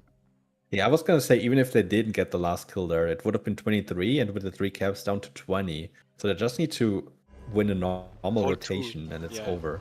Yeah. They can play it But they're safe, gonna hold get the 3 2, caps even. defend mid. Oh, I'm back. Sorry, I rebooted everything there, and it seems to have fixed it. There we go. Welcome back. I even got a nicely timed Windows update to go with it all. Always love when that Amazing. happens. But yeah, it does look Exactly like what a you little want. bit of a sticky situation. And although they didn't technically need the 3 cap, it just creates that added layer of pressure, right? Because now they can't waste time capping their own cap, but they need to grab 2 in order to prevent this. And where do they find this opening? They need to wipe the enemy here. They have full stand. I think the right move for but blue team is to Sandoka- full stand on the healer. But they are not looking for Ale, so Ale is free, and they just have to hold has 30 no seconds. They can cleric just anymore. suicide. They could even hold for 2 caps, and it's a win anyway. Yeah, exactly. They don't, The they hot don't in the need back. to Yeah, the go healer goes deep down. one. And they that's get the the match. enemy healer on this rot. That's it. That was absolutely big. Yeah, and this is one of those things where, like, when you dive the healer, when you get put into these situations where you've got it all in, unfortunately, you're often the one that leaves yourself exposed if the enemy keeps their calm and chills. And yeah, that's gonna wrap this one up quite convincingly. Then I would say. Yeah. Yeah, that Very was a nice nice. for this round for We Platon thought and the blue team boys. could turn this around, but looks like they couldn't. Yeah, so I think we're going to be that's the 2-0, right? We're going to be saying goodbye to these guys, and we got a grand final, I think. Yeah, we do have a grand final, and it's going to be a best of 5. So we could just see 3 matches, we could see 4, we could see 5 even. And what's your Yeah, I pronostic wouldn't on mind it? seeing teams switch up a little bit if they lose game number 1, like maybe bringing out some different tech, trying things, trying things. Especially in a best of 5, if you're down 2, you might as well try something spicy, right? There's no reason not to at that point. Well, Yeah, we could indeed. see a few pocket picks maybe, but I feel like on the grand final, using a pocket pick might not be the right play. There's still 3 games to be played, so you can maybe play the first one correctly on this the right meta, right comp, and then you can switch. But I feel like it's not the right play for both of the team to play a pocket pick or play differently. Let me look at the bracket real quick. I want to see if these guys have actually met yet during the tournament. They haven't. Graf was top side. They haven't. Okay. And the Brazilian they team came from different sides of yes, the sir. bracket. Yeah. Okay. But these And two. Wait, no. No, these two have Sharma actually met before. got knocked down by Retired. Yeah. Yeah, exactly. In round 2. It was Retired that sent them to the lower bracket, and then Retired lost in the upper bracket final to Chicken Nuggets, and then Sharma were able to get their revenge in the lower bracket final and make their way through to that grand final showdown. Yeah, I mean, they have quite a long history in the losers bracket here. That's crazy, actually. Like going down in the losers bracket in round 2 and then winning 1, 2, 3, 4, 5, 6 matches in a losers bracket. That's a nice comeback. And of course, once you're down in the losers bracket, like every single one is an elimination, and a lot of them were best of 1 eliminations, right? Yeah, at that point, you can't drop a single match. Now, they might have been kind of annoyed, honestly, that they, their second round, essentially, because they were in the filter round as well. But essentially, their first full round of the tournament, they were against, like, another of the top seeds, right? So that's got to be a bit annoying, especially in a best of one, right? Because any of these teams are good enough to win a best of one. And then that put them in that lower bracket. So props to not tilting, not losing their cool, and battling their way all the way back to a grand final. But now it's time for the big dogs, the big showdown, right? It looks like both the teams are ready. I'm going to be sending out the match now. Okay, nice. So we're going to get straight into the grand final here on Albion TV. Remember, chatting and cheering on your favorite teams on the stream will automatically enter you into premium giveaways. So even if you're not in the tournament competing for billions of silver, you can still win some 7-day premium codes here with us at Albion TV. And again, a big shout out to Bogle and L Forward coming in on a Sunday to give me some company casting this. I would be here either way, don't you worry. But big thank you as well to the organizers, because we're covering this on Albion TV, but we have done nothing. I mean, we've given a couple of shout outs and made a YouTube short to help promote it. But outside of that, like, none of this is all the work of community members. And another reminder that if you are anyone in the community doing any sort of event, please reach out and let us know what you're doing. I mean, at the very least, we will give you a shout out, but there's always a chance we can help out with prizes, with coverage and other stuff. So we do love a community run event, because it means we get awesome events and we don't have to actually organize them ourselves. Thank you very much. Appreciate that. We did send all of our advertisement that we made for the game to SBI 2 months in advance for this tournament. 2 months, wow. Yeah, I mean, we've had the poster for quite a while. We have definitely been spreading it around. I like Prince of Death's cosmetic, by the way. I want to give a quick, if we can quickly show that. That's a sick cosmetic setup, not gonna lie. The Frost Knight. That's the full Frost Knight set. Okay. Then the match is now starting. The Guild Gideon from the... Yeah. Okay. Oh, yeah. They are accepting their invite right now then. We got Bism on the tank. Man of many talents, really. He's been and played in a few roles over the years. I always say the same with Durenton. I think Durenton's another player that I've seen in so many roles. I always respect people that can play multi-roles, right? I think they are the best overall players.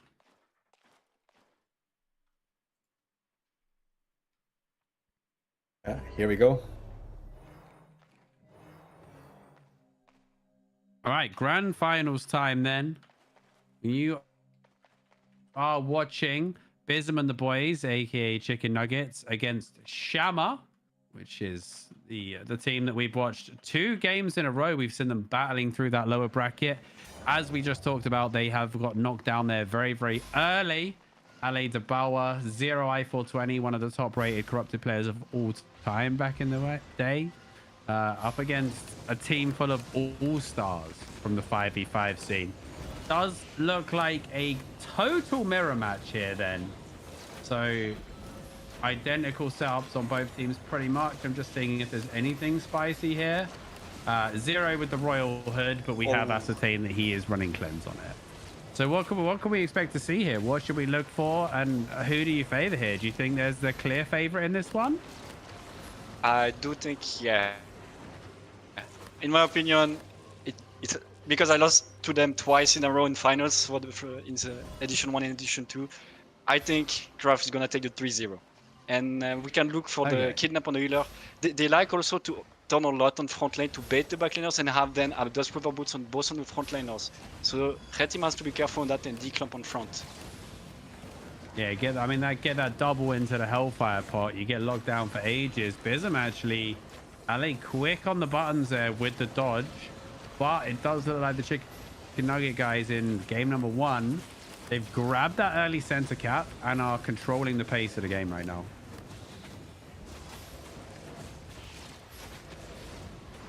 Would you looking on the Prince of Death? That's a red spot popped. They have 2K now. They have no pressure, no defensive on the healer. He's leaving the There's free in the back. There's no Double hot into for the the wall. reset. There's no hot for the reset. Yeah, it's Oh, not. can It's I not get them looking again? great. Because- They've got the. They get a nice route in there. There's On the the wall. charge On the into wall, the wall. it's though. over. Prince He is dies. in a lot of trouble here. Yeah, Prince is gonna go Wow. down. And So they're getting the rotation, but they're losing a member. I think they so were they're so getting maybe down on another the focused. next They were one. so focused on. Yeah, they were so focused on Bism's crush charge. They didn't actually position to save their boys from the other one. They end up losing 2 there, and Zero actually came in really clutch. So we see Snacks on his bow. I don't know if he's running the Assassin Hood for cleanse or if he's running reset. Cleanse. But we know Zero's running cleanse. cleanse.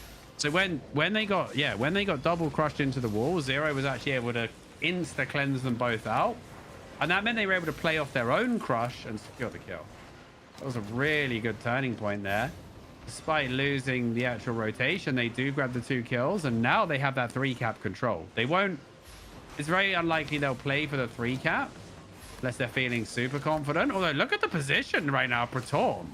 Like he's in no man's land. But they have a point for Pretom. That's nice. Ooh, on the front, Will be Bism fun. dying. Oh, that's a huge catch. He has the defensively Duskweaver. Dark Matter still bouncing around in the back.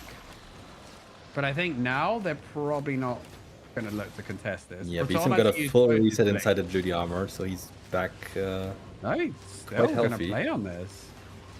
Is he going to get it? Has the Yeah. blink? Doesn't get it anyway. Now Praetorm, he's used both his blinks. Oh, if Relica was in position to flick him there, they could have maybe done something. But they won't mind because they end up getting the cap. But this is going to be a point swing, and we're going to see Sharma guys taking the lead for the first time in this match. And I take back what I said. I'm surprised to see they managed to win the first tick. Despite that, because this team had a super good opponent at the start of the game, and the red team managed to stabilize and turn this in their favor. I'm very surprised.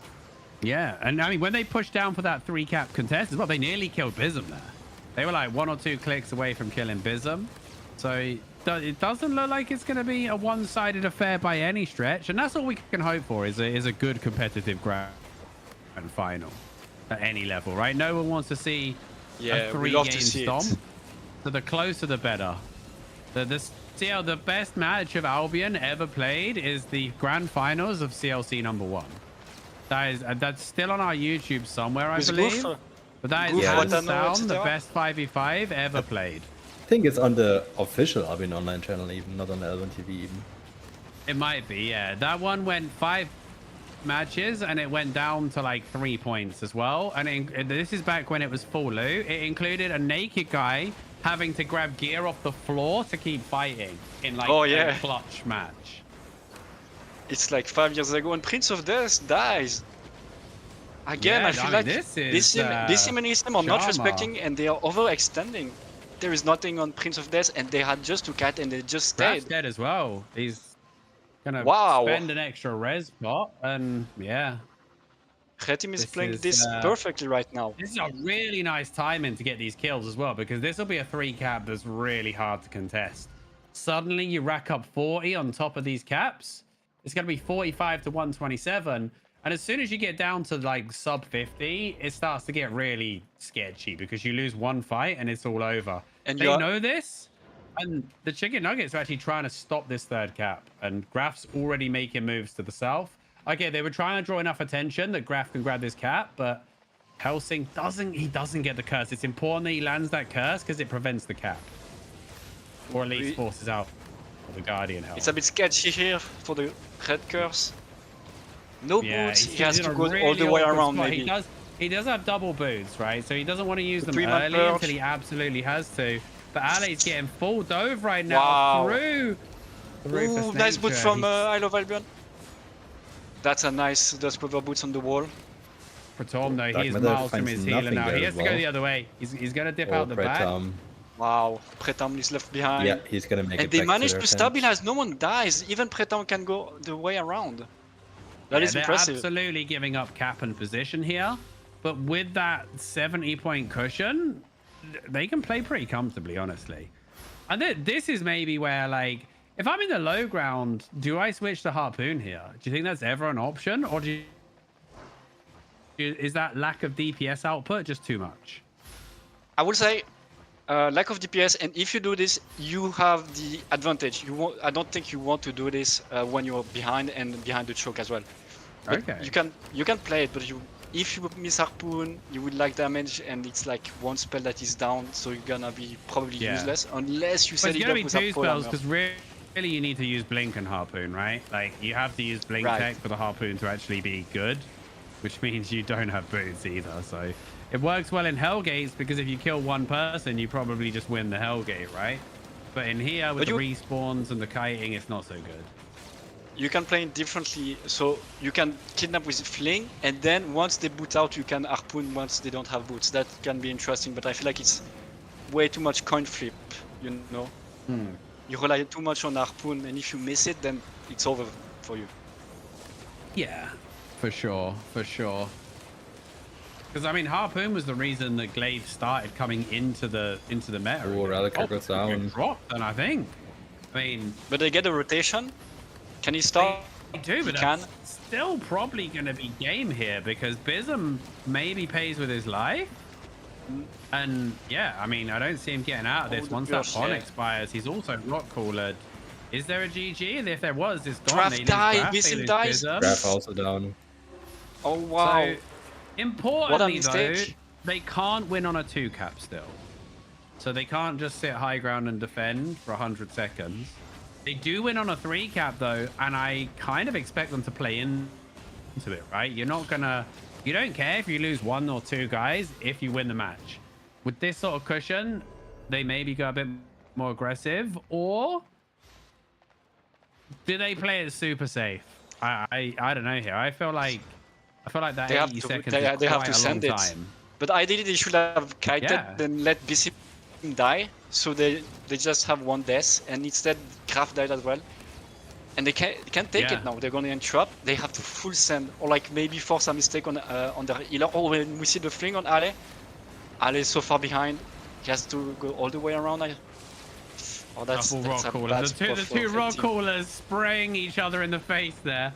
Nice animation. Prince is in a lot of trouble though. They might just have him. They've nailed the healer, and they're gonna nail game number 1 just like that. Pratorm, he's gonna drop, but it's not gonna matter. There is no healer right now, or the upper bracket winners. They're still brawling because they have no option. They're gonna find Helsing.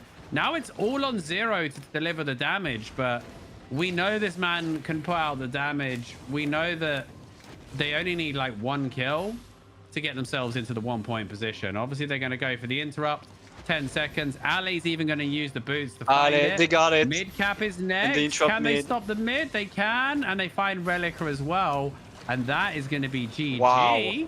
And all the way from the lower bracket, it's Sharma who are going to take game number 1 and 10-2 scoreline. Some crazy play. Actually, and super excited. Maybe some misplays from Chicken Nuggets, right?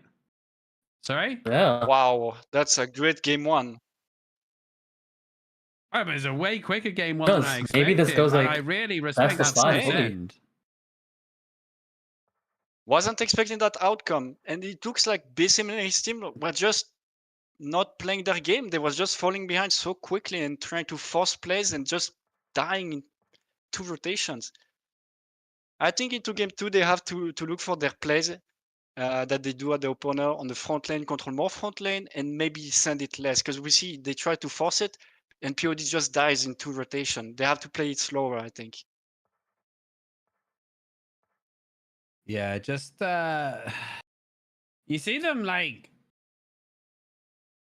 not respecting when they use the res pots, right? The enemy's keeping track of those pots all the time, and those people with res pots need to stay super back. Like we said, it's not a Harpoon setup, but the Glaive reposition can still be lethal, especially if like they play it, you know, you get Dust Weavered back, you boots out, and then you get flicked with no res pot, you're just dead. And the only option really there is your healer to put themselves in an equally shit position to save you, right? think they're going to have a little bit of chat about this one, which nobody is going to blame them here for having a little discussion before the next match. And here, one of the hardest parts is to stay strong mentally. They have to rebound on this. Like if you break mental game 1 in grand final, it's gonna be tough. It's gonna be tough. Yeah. These guys as well though. These guys have been in a lot of finals, right? So I will say that most of them probably have that mental fortitude from spending a lot of time in these tournaments and stuff like that. But as we said, this is a 3 billion silver match, essentially, right? Second place is getting 2 billion. First place is getting 5 billion. So this match is worth 3 billion silver, which a lot of the people watching, a lot of the people listening to that have probably not ever had 3 billion silver in their time playing Albion. Or let alone 1 billion too. Yeah. On the line for a single best of 5. Mm-hmm. Yeah. So I'll assign one of those teams a 5-minute break. So you can do whatever you want for the next 5 minutes for now. All right. Do we know which team wanted the break? It was most likely Grass team. I would say Sharma probably more deserved the break because they played non-stop. Whereas Chicken Sharma actually wants to go right now. They're ready. Yeah. They're ready for the next match. Of course they do. They've got that mental advantage. Like you want, when you have tilted your opponent and maybe caused a bit of an upset, it's in your it's in your favor to go straight into the next match before the enemy can get their head straight. But naturally, Chicken Nugget are like, right, what went wrong there? Because it opened, we felt okay, and then all of a sudden we're dying left, right, and center.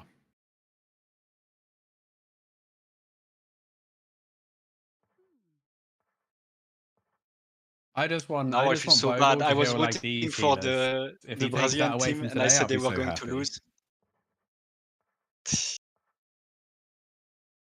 Maybe like Michael Jordan in that documentary, they're like, and I took that personally. Decided not to lose. I mean, they're looking strong. They're really looking strong. I mean, they just got momentum, right? We've watched them since that match, right? Obviously, the first few rounds of the lower bracket were all best of ones, but since they went to that lower bracket, right, they haven't dropped a match. Yep. Like even in their best of threes, it doesn't look like they dropped a single match against some very, very good teams. People expected the team with Plingy in to go a long way. You don't expect to see a Durenton team handled that way. So these guys, they've played more matches, and everybody's been scrimming prior to this tournament, but tournament match play is a different beast, and there is an advantage to playing way more matches than your opponent.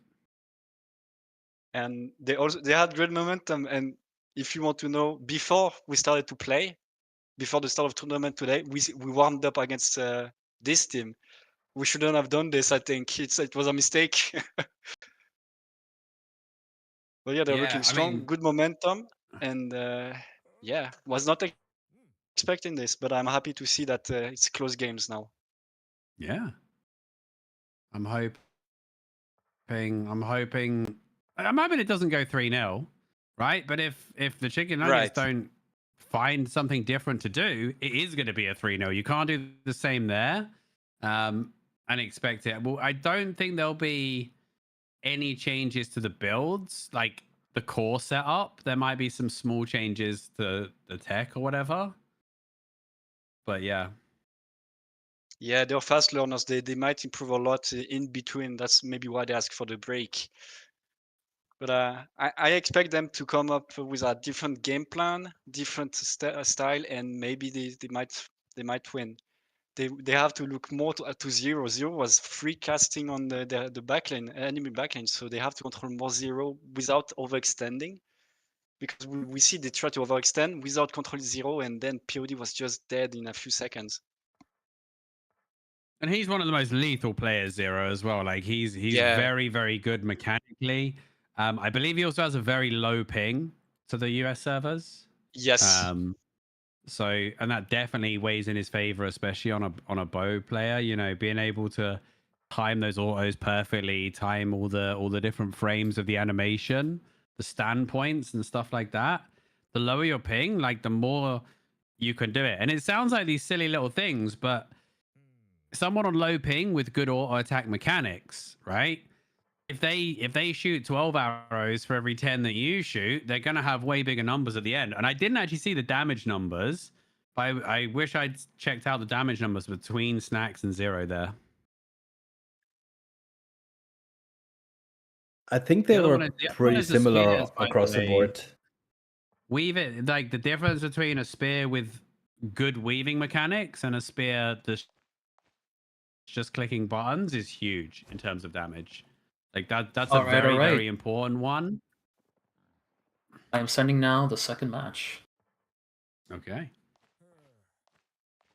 Lupak, if you want, I can in stuff chat I put the screenshot of the damage numbers. So perfect. Yeah. Let me have a quick look. You're not gonna spoiler it for me. Hang on. Oh, I can. I mean, actually, the losing team had more damage dealt. Yeah, but why? Well, the important one. I mean, Snacks did 4k more damage than Zero, right? So it's not even like Zero being unchecked and just deleting. But I think he's connecting with the priority targets more, right? Because 64k, like I'd rather have 40k damage into the key targets than 64k damage into the tank, right? You're right. Yeah. But I think it was mostly like they were securing kills is more important than so much damage. All of them, they were all dying together. POD not respecting the defensives, and the team not following calls and not kiting when they had to. Yeah, that was rough. They out-healed as well by 34,000. Wow. And and actually, the Charme team took more damage as well. They actually took more damage overall, but yeah, I think the biggest difference here is the biggest number doesn't numbers. always win. Well, it does on the healing though. They were able to recover from most of those. Curse took so little damage as well. He kept himself very safe during that.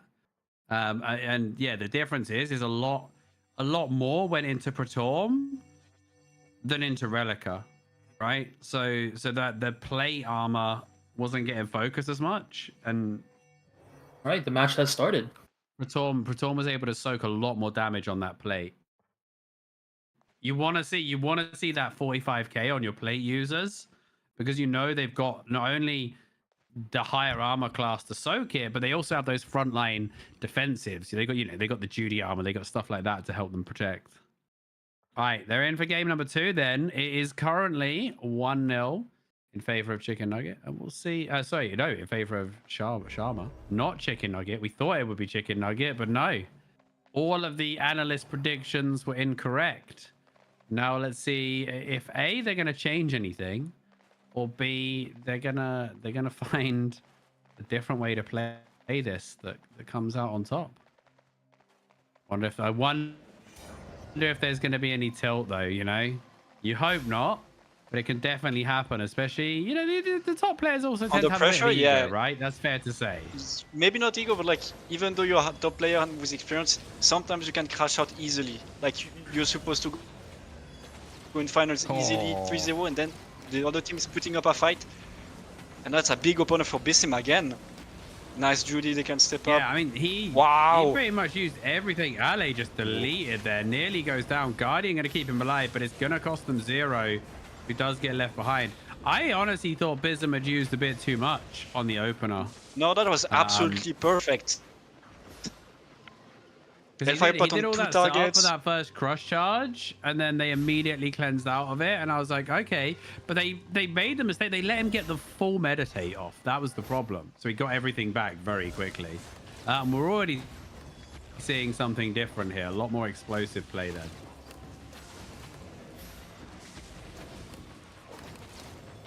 Nice purge. Nice positioning, yeah. Then- 3-man battle. How He doesn't have a hot. positioning. Okay. Yeah. Snacks playing His it healer tells him to aggressively. come back there. Wow, that is Yeah, he pops. super aggressive. He pops and the res Snacks pot and forced to man's use up. spawn, He knows res he's pot got the and pond flag. behind him though. Yeah.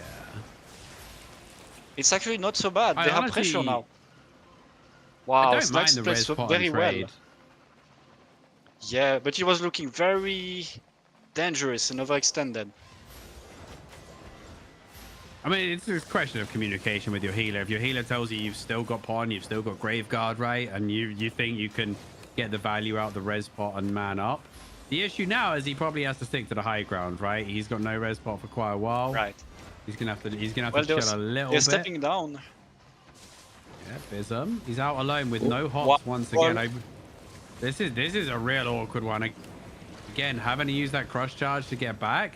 And these are the sort of plays where we saw them fall apart in game number 1. I don't like the committing for the counter cap with no hops, but Albion's is going to drop. Great Hellfire lockdown there. Even inside his duty armor, he's going to go down. Bism now going to look for the sink on Praetorm into the wall. There's a silence, but there is a pond save coming from downtown. Should be okay here. And that's the issue when you want to over push it because you think you have the pressure and then you just die. The enemy tank control your backlane and then you don't get any heals, any pressure from the range DPS. That was very well played from Bism and his team as they're looking for the second cap. Wow. Yeah, they're getting a 50-0 nice as of now. points lead here. Yeah. That was a nice one from Albion's 3-man crush charge, 2-man They have silence, to sprint to kite. death, pulled out. Why are they Gets the staying? cleric out. They all thought they It's a should have really kited down the late- choke. And they use so Yeah, much really for late that. rock caller here, and now Snacks is up on the high ground. His healer's on the low ground. They're gonna have to give up position here. Relica wants to stay in, but he's got hots to go in. Bism might get the doesn't cap? have hots to be going in though. But they use so Again. much. Bism is in trouble. Relic has no boots. And they get... Oh, good wow! flick on Praetorm there. Great flick. He does Nice get the blink off though. Wow. He's still okay. going in. It's going back and Counter forth. Hellfire It's this hard to time tell who has to the zone. tempo here. More They have likely no... he There's does no go fling on the through. red team. Oh, wow! Oh, that was a That's huge massive. one. All 3 of them clipped the wall, so all 3 of them got stunned. The rock cooler spray gets them all. I'm surprised it wasn't a double here, but they're going to go very quick for the reset. Can they? They really need to save Prince here. I think he should be okay, unless there's a flick waiting for him. No, it's looking Can they rough. finish it? Oh, he's in trouble. Oh, he's Oh, down, and now he's wow, changed wow. Bism might drop as well. The Rotty on top. What a turnaround again. Sharma. That's rough. pulling Mentally, out that's some rough. surprises off the back of I Love Albions 2. That triple crush charge opener. Now, if you don't On know the crush choke, charge on the that's Dust Weaver rough. boots, it kicks people back. If they connect with any sort of terrain, even a pixel of it, they will be stunned. And so there, some of them, they essentially brushed the wall, which didn't physically stop them, but it still flagged it as a connection, which means when they land, they're stunned. So that's why shouldn't sometimes happen. people This should feel like never they happen. haven't, they feel like they haven't connected with the terrain, but they got stunned. That's why. You can still count, even if the terrain doesn't stop you, you've still touched it. This is illegal. At this level, it shouldn't happen. But it feels like they are under pressure, and that's why they took that 3-man Dust Cover boots into the wall. On the choke, they have to declump if they want to push out now. Yeah, I mean, it's so hard, though, to just slow commit to the high ground against a glaive, right? Because Right. and if you just send your 2 frontliners up, it's so easy for them to get separated, and then you kind of got to follow. That's why I was like a big fan of the harpoon, because it kind of forces them up the choke. And as soon as you're all forced up the choke, that's when you get those 3-man Dust Weavers, those game enders at this level, right? And they're trying to be careful here, but this is what happened last time. When they're being careful, it means that Snacks, all he's doing is hitting plate users.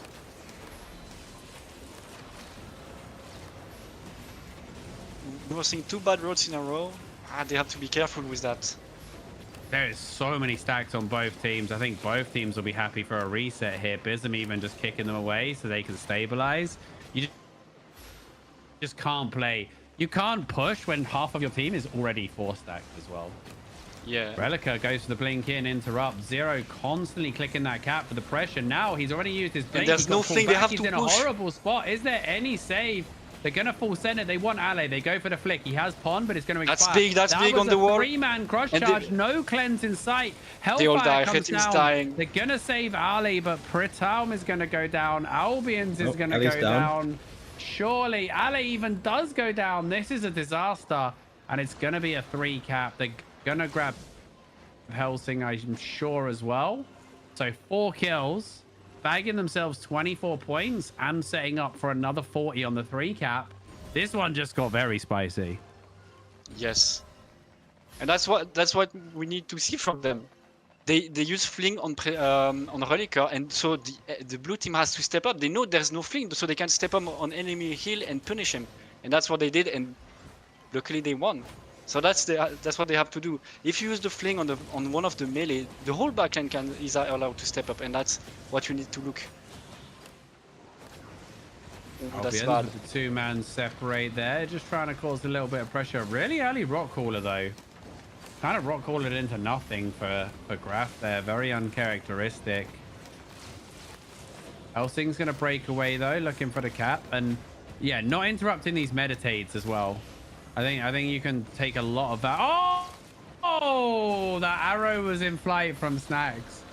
He needs to be careful here because he also used his res bot and committed deep for that catch. They could go for the Bism kidnap here, honestly.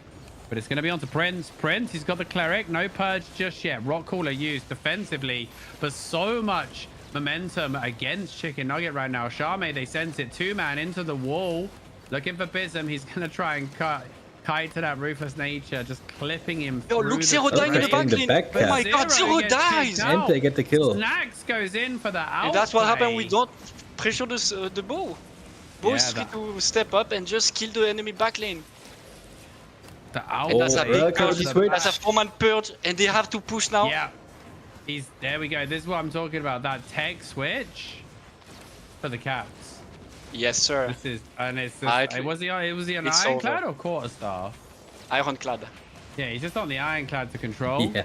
And there's not going to be any play. Your respawns are going to be too short here. We're going to go to 1-1. And whatever this is spicy. I like it. And whatever they talked about in that 5-minute break, and I'm glad it happened because I did say this was a possibility of seeing people doing tech swaps when they get to the final rotation. And I'm glad. Look, there's another one. Bism breaks out the Great Arcane as well. I mean, look like in your final, you want to get the win. You have to. There's 5 points left. You don't want to risk it. Just hold this for 40 seconds, and it looks like they don't want to even play it. Graf whips out an Astralagus as well. Yeah, interesting. Doubled. He went Bism switched to Smuggler's Cape, Tornado Pot as well. My guy is like, oh my days.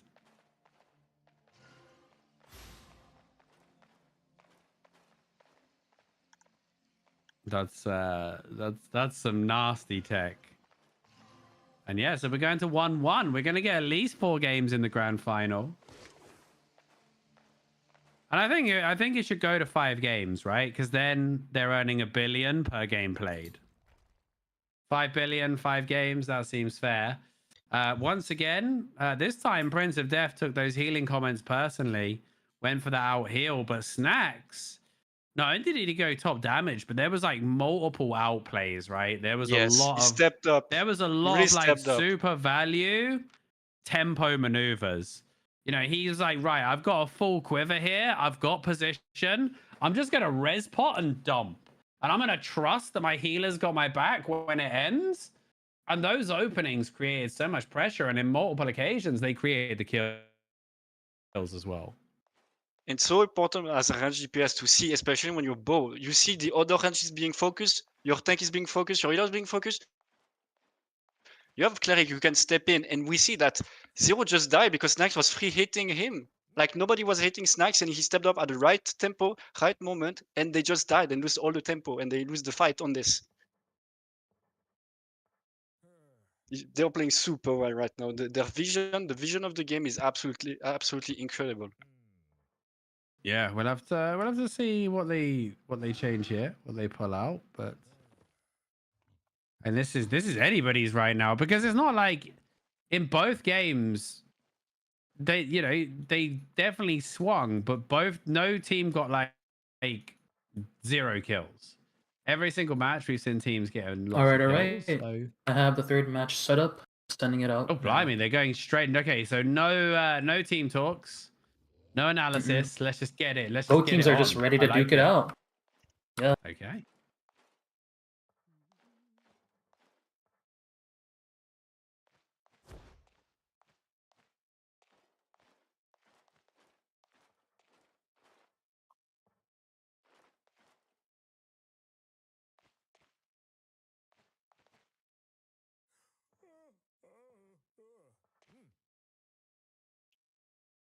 All right, game number 3 then. Invites have gone out. Chicken Nugget versus Sharma. Best of 5 though, so nobody's out this match, but you don't want to be the team on the elimination situation. That's not what you want to find. That's not where you want to find yourself, that's for sure.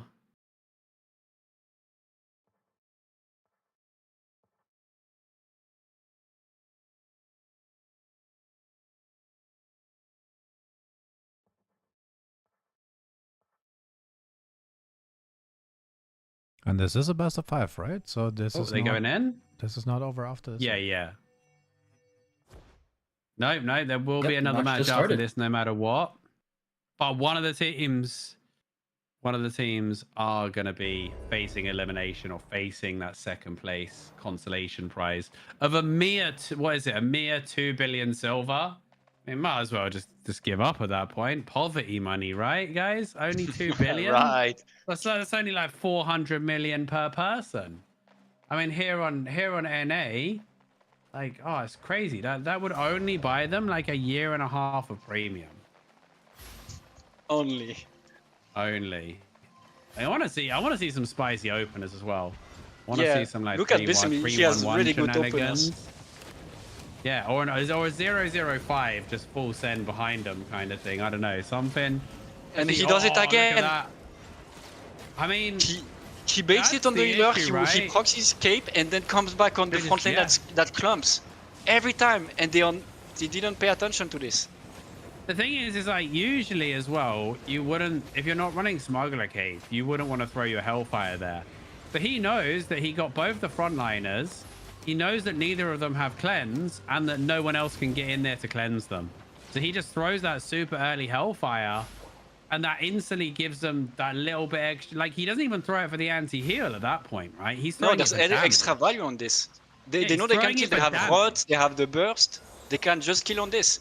They have both frontliners, and even if they don't kill, they have so much pressure out of this. So it's a big value play here that they need to look for. And red team that needs to declump on front lane and need to avoid this. Yeah, you cannot be giving him these double cross charges. Like, this is what they're looking for constantly. They're going to go for the single here. And they force the enemy healer to step up again. That's the GD used. That's the Judy used as well. They're gonna go for a flick onto Snacks. He's in an awkward spot here. Again though, he just mans up. Like, he just has that faith in the team behind him. Doesn't panic. That's a nasty rock caller though. Bism not gonna get any value from the reset. He's at the mercy of the 3 charges, and they're gonna have to kite now. They know they have to kite. Torm. Snacks doesn't have any sort of mobility left. He could be in trouble. That's a great cross charge defensively. Save Snacks from certain death at the hands of the Glaive, and then he puts Albions on the plate for his team, and it is all falling apart for Sharma in this third match. When you're pressured, you do those plays. You are less than half HP. You go down the choke 1v5 without HOTS. That was so bad. They just had to chill for a bit, get maybe the mid cap to force the enemy to step, and he just wanted to force the play down the choke without HOTS, half HP. And he just get punished, and they lose the mid cap and probably the home cap as well. That was very bad from the red team. And they lost all the tempo on this play, which is sad. They had a really good mid fight. Yeah, it was, I don't know. It was just real awkward opener. And in the grand finals, like you said, you cannot be handing them on a plate the 2-man crush charge opener. Because if he only gets one, he then can't use his Hellfire, which means he also then, you know, you don't have that pressure issue. And we actually saw Sharma come forward, have the momentum, drive them down to the high ground, but Bism clutches up with the save, and then they get the counter kidnap and get it done. Albion's once again, huge pressure. Guardian Helm has to come down. 2-man crush charge, no stuns out of it. GG gonna be used into Albion's. For Tom, he's having nothing in this fight.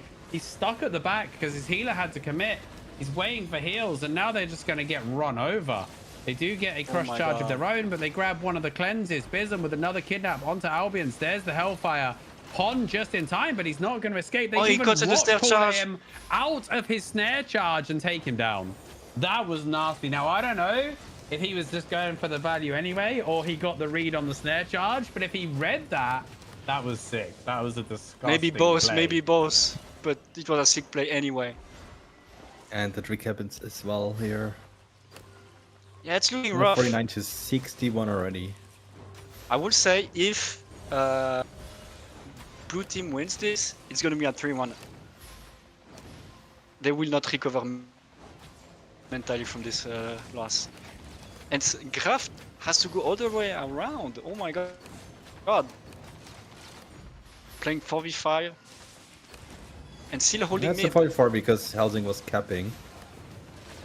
Yeah, but now they're in a 4v5 and they have. I would say they have to kill, and Prince is in a bad spot and they use a lot. Nice rock caller. They're able to man up in the duty here, get some pressure out. Bism's actually in a lot of trouble. That Mortal Agony's going to connect. Pon, wow, that was like Pon, GG, and Guardian used. If they kidnap him now, he might be in a little bit of trouble. He's got to be careful. That's a nice Hellfire, though. Prince, look at Prince. No man's land. Not able to turn into something. They do grab the high ground, but we know that they're not going to be able to grab that cap. They can keep threatening it, but Bism's going to come in, and you got to be careful he doesn't get that crush charge down the hill again. I don't like how they step up the choke without hots. Like they have 40 seconds, they have the cap. They don't have to force it. Take the 3 hots, be half HP, and then go back up again. Well, Prince of Death was low on energy, and I think he also got this limb cape perched, so he's in trouble. He's dead if they get purged here. Yeah, there it is. Instant battle howl. Out At he least goes. he's gonna Now have full energy again. They're gonna Relic has already broken off to threaten the cap. They need to grab as much as they can. Only 7 minutes played, so chaining deaths isn't like a GG move right now. But if they can like eke out Graf's death as long as possible, this is great. Like that was so good. Ale could have killed him at any time with an auto attack, but they just let him live for as long as possible to maximize that spawn time. But the blue team still got the rotation, so they still took 20 points off the red team. Kobe! That was, I mean, I don't think I liked that Hellfire with 100 seconds on the clock. It looked cool and it gave us some hype, but I don't like using that cooldown to interrupt a cap. It's not like it was because mid cap, it was the cap that they were probably gonna like get anyway. super aggressive, right?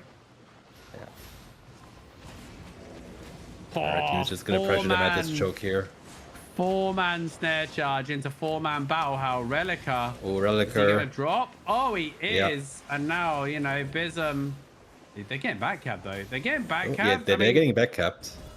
They're gonna still hold caps, but that's at one point that could matter. It really could. Like each point is just super unnecessary there. Nah. Oh, he got the interrupt. Graf got the interrupt. No way. It's not. And they get pack capping the middle now. This is a Crystal Arena match now. Oh no. Nah, Zero's not gonna let that happen. That was close but though. And he doesn't want to man up against Snacks. Snacks has been playing good, but Zero has his healer right at his back, right? So that's gonna mean that Snacks has to rotate he has to go all the way around. And keep in mind you can't use any mounts in this game mode, so he has to walk quite far. Oh, walk in.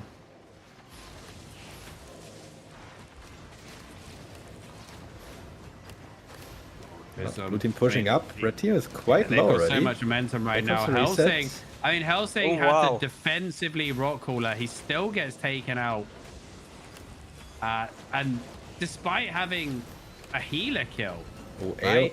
In the last one. Oh, healer's down. Okay, this is it. They want to make sure to get all the kills. It's so many points, and the death time is so long right now. Yeah, down to I 19. think it's over. We still have The 110 crucial one seconds is on rotation. Getting them below 20 is the important one, because it means you win on a 2 cap, right? That means you don't have to come downhill and contest. You just win on that 2 cap, and you can just play it super safe. And then, as we saw before, you can switch to your Ironclad and your Great Arcane, and you could just cheese out the win. But from 1-0 down to 2-1 up, it does look like Chicken Nuggets are going to take it to match point here for game number 4. And this could be Sharma's turn to call that timeout.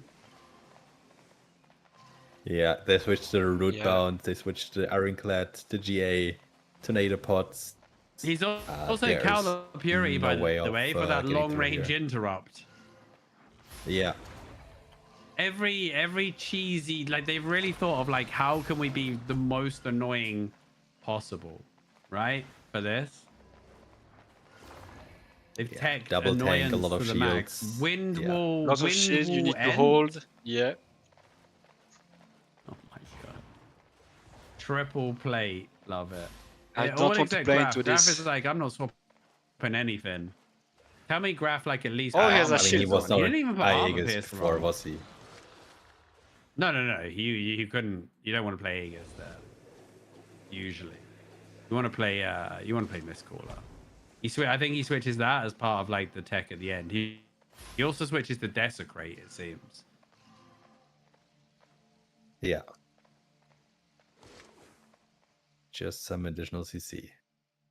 So 2-1. Somebody said, "Who funds the 10 billion?" So the prizes are community donated. So there's a lot of there's a lot of the money comes from like previous CLC winners who have got plenty of money but don't need it anymore. Kind community donators. I'll put in a few things here and there over the tournaments as well. I wanted to sponsor the last tournament that didn't happen. Unvirginizer gave me the money back, so yeah. I saw the 10 billion, so I didn't give anything. But I have to I was give the again. same. I didn't sponsor this one. I was going to sponsor something for the last one. I think the one before, I did like a raffle that was for everyone that even played one match, right? So that everybody had a chance at a prize. The first one was a Master of Bats helmet though, and I kind of wish I'd like held that for a bigger tournament, like a later on tournament. But we can. I've got plenty more things. I've got some frogs potentially for the next tournament. Wow, frogs! You're rich on NA, right? I'm mad rich on NA, yeah.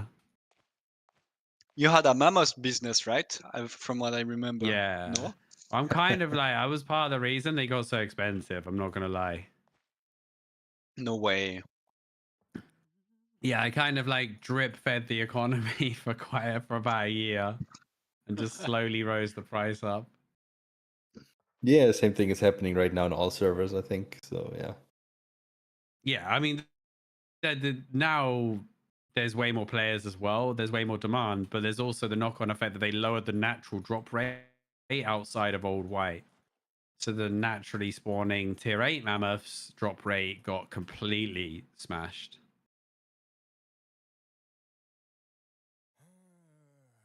All right, guys. Sorry for the wait. You're now starting match 4. Oh, but well, I mean, no problem with the wait here. I thought Charmaine might want a bit more of a timeout to go over it, but they're happy to go into it. And again, they've got a fighting chance, but they need to stop giving Bism not just like his value plays, but these openers need to be more clinical, right? They're giving him far too good openers, and that is putting them in a very bad spot.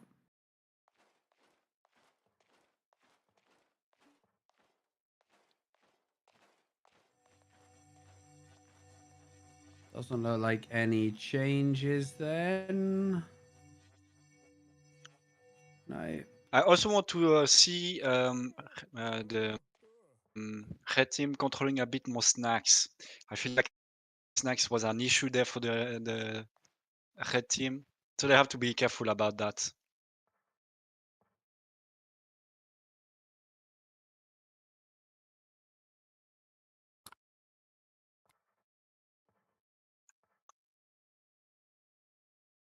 Score is currently 2-1. Chicken Nuggets are taking the lead.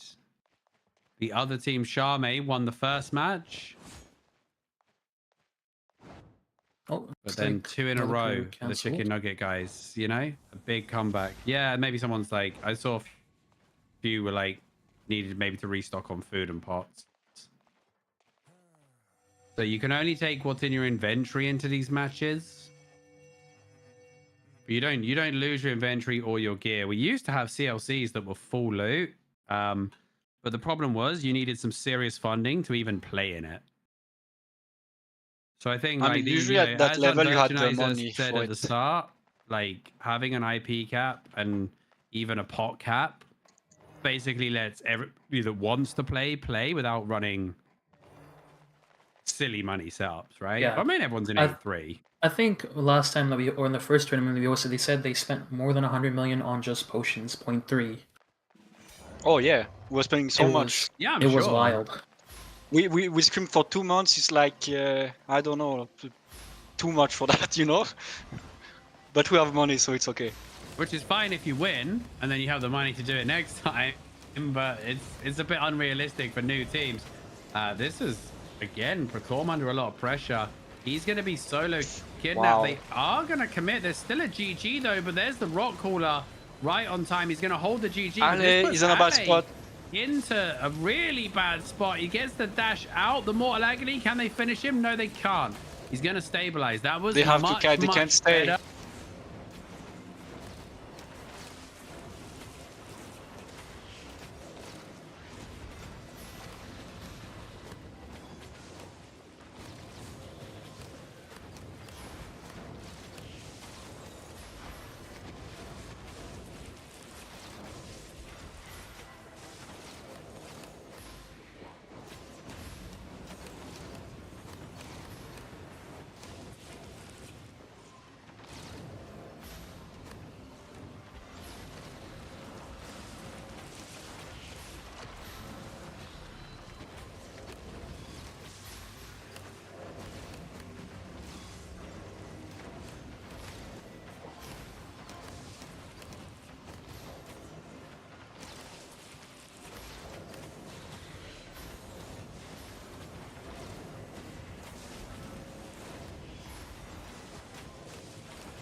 Hello, Bogo. Can you hear me? Yes, sorry about that. Oh, you're muted on here. You're live. Yeah, we got disconnected.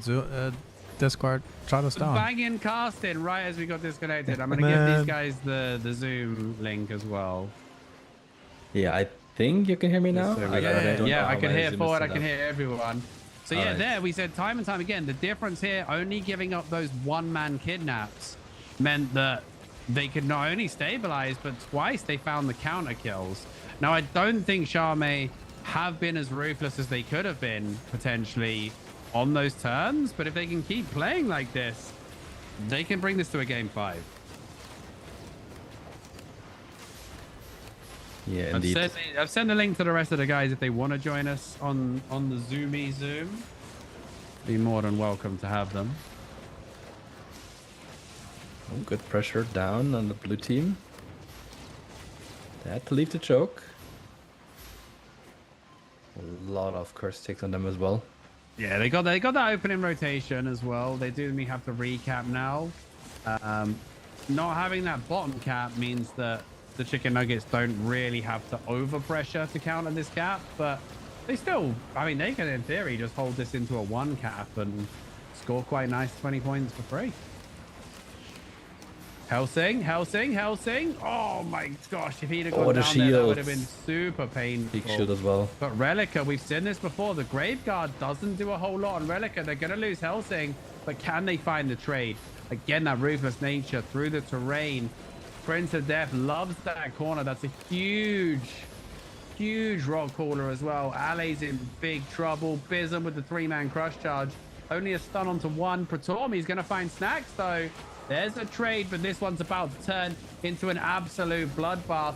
Who can stabilize, and is it a game-ending bloodbath? Not quite, but it's going to be a big dent in the points for Charme and a big step towards the championship for Chicken Nuggets right now. Big step towards it, but they're down in points. They're gonna get rotation here. They're gonna grab 40 here though.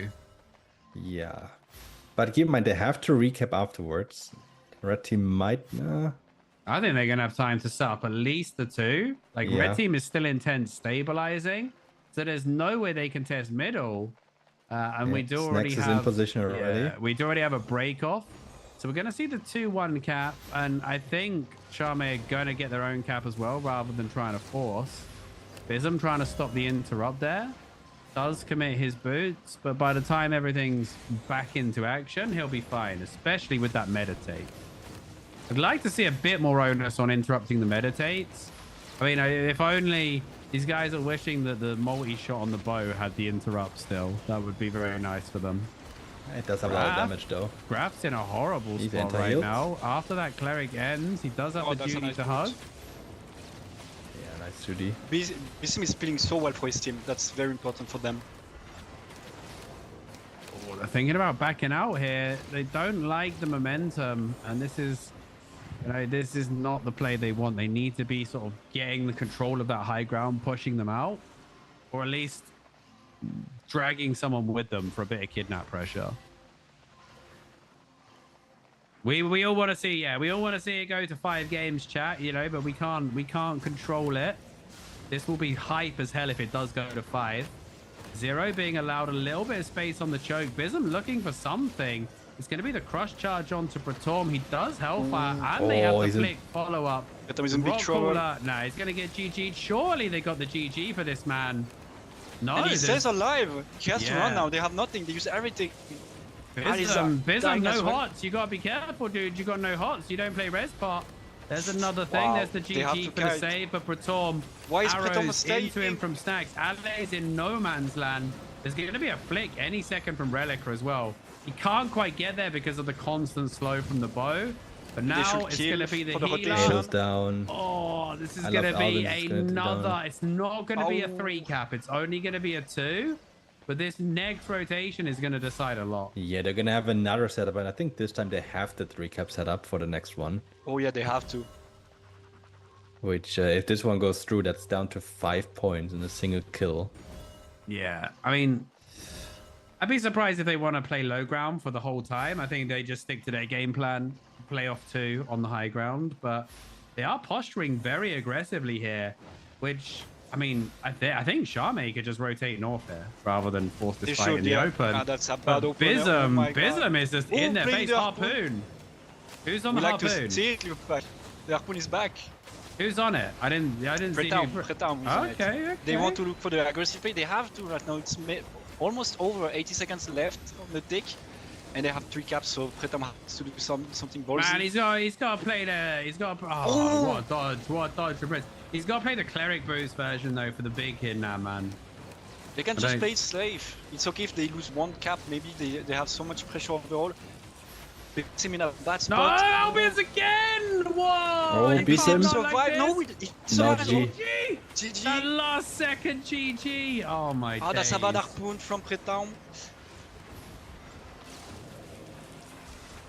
And they are going to recover now, and it's Relica? Yeah, no, Relica. dies. There's the trade, but can they trade for Pretam? Good. Pretam, they don't have enough damage. Good Guardian Helm. Without Relica, what can they do? And if they try and escape, they're gonna have harpoons up the bomb this time. Well, the thing is, they can just play for time here. They just need to keep Yeah. this rotation for 25 seconds. Bism doesn't live for 20. Oh no, he can. dropped I think he caps. can. He dropped caps. Stacks Stacks went down as well. Ooh. They have to suicide. Zero is trying to cap, but Graf is following him. They only need 1 cap to stay. Yeah, and Surely middle they is can't never live They doesn't that have long. it. It's over. No, Graf might have it. Zero, they're on one of the caps on the north. They got the kill. They getting the cap. They getting the cap. They got it. Yeah, They're Pretam safe. got it. Oh, they got the double. They have it. They got the They have double. And 2. Bism's gonna die now. There's no Oh way. my God. The script writers interrupted have the gone snare charge on that. crazy. He This got snare season, charge and got the script cap on writers have that. gone crazy. The last second clutch up on the cap. Oh and my it's God. a disaster for chicken nuggets because they're all dying now. They can't stabilize. Oh now my they're God. in a horrible spot. It was Yeah, so but close. 1 star charge in it was over, and Bism got it. No, I love Albion got it. No, yeah, but it was on the both other side though. sides. Zero died. Zero got the kill, so they had the other cap anyway. But instead of losing 20 points, they gained 20 points because they managed to get the flip. They weren't out there. Oh, nice from roll Stacks. on the harpoon. Very good stuff. And this but is now, where you want to have the harpoon, Lupac. They Yeah. have the high ground. They have the 3 caps. There's so much pressure with that harpoon. hey, I mean, they switch to harpoon and suddenly they start winning. There's a coincidence. Pretam again overextending. Oh, What is no. Pretam doing? This is really bad. He has That's to a get bad dress spot from GG. him. Oh. He got it, yeah. He got it, but he had to GG into the Hellfire. He was Pretam waiting is out the rock overextending. He has to caller. be careful on that. Prince, though. Prince is under a lot of pressure. Yeah, but Pretam doesn't have boots, doesn't have rest, but he's overextending a lot. And now And he's he in trouble. doesn't. We'll see. He doesn't need to overextend if he's playing Oh. harpoon. Oh no! Oh On the no! wall again. Right. Oh, that's that's a big so one. people rock collar. Oh no! Okay, they have to play for this rotation though, as well. Bism's in quite a bad spot. They have to keep Baton Alea goes alive. down. Oh, they 15 still- seconds. ground. Grab, They have to grab, pressure oh. Prince. Graf can Graf get the had middle. stacks. The Graf mid-cap, had the stacks, mid-cap. but he GG helmed. They He have to Guardian keep- helmed himself, so he's okay. They're gonna get the interrupts. They're gonna die here, but they're it's getting the free cap. okay. I think as long as It's going down I don't to think it's 7 okay. points. They How many needed are 2 they going to kills lose on for it, that. though? They just needed Right. 2 kills. Albion's, can he survive or not? I don't know. No, I they don't think have so. The it. curse It's might die over. as well. Helsing might also die. Yeah, this is the problem. They needed to leave a little bit So it's going to earlier. be down 7 versus 8. I think it's over. Blue This team time can it's get so no, full, next rot- kill- they next can get kill full wins. caps now. No, they need to get 2 kills in order to Yeah, win. red team will need 2 kills. If blue team's caps all, they just need 1 kill. Or the Yeah, but rotation. What a red banger. team probably gets 1 cap for free, 7 to surely. 8. No, they're not. You don't push into them. No, I mean, they're not they getting just it for free. look, and they switch to hold comp. Oh, yeah, it's over. Is it? Oh, Whispering Bow on 0 Yeah, though. So What? Oh, but they're only they 2 practice. They practice the anti-hold Yeah. comp against us, and so they Ah. have an answer to that.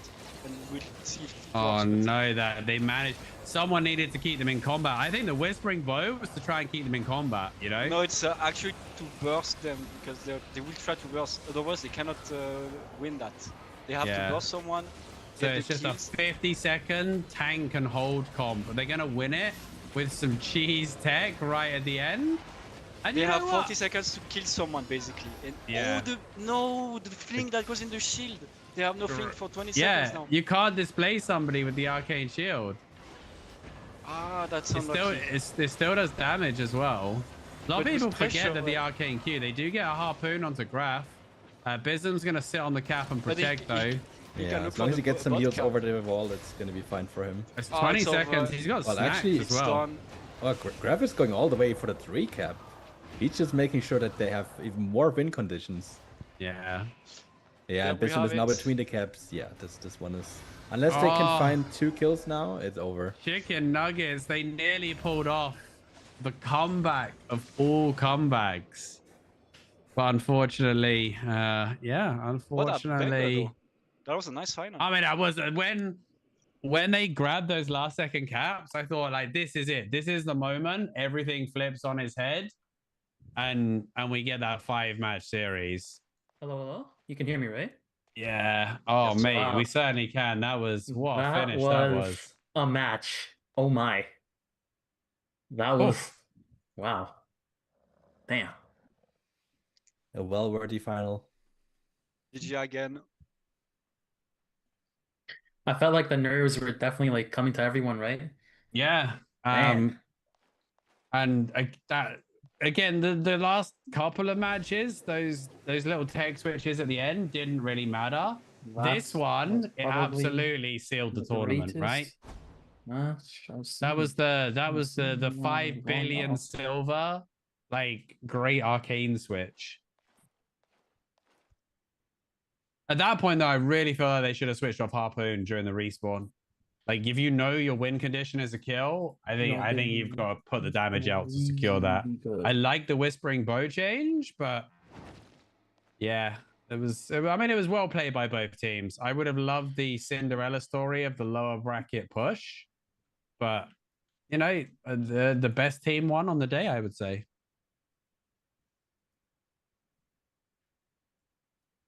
That as well. I don't quote me on that. Was that the only match? No. Okay. So Sharma versus Can't Complain also had, not many matches of the best of threes had like both teams taking a match. A couple did. But it was nice to see that. So yeah, congrats to the Chicken Nuggets, our winners. Commiserations to the Sharma guys who take home a measly 2 billion silver. Unlucky. If it's okay, I'd like to shout out people that helped us out Yeah. again.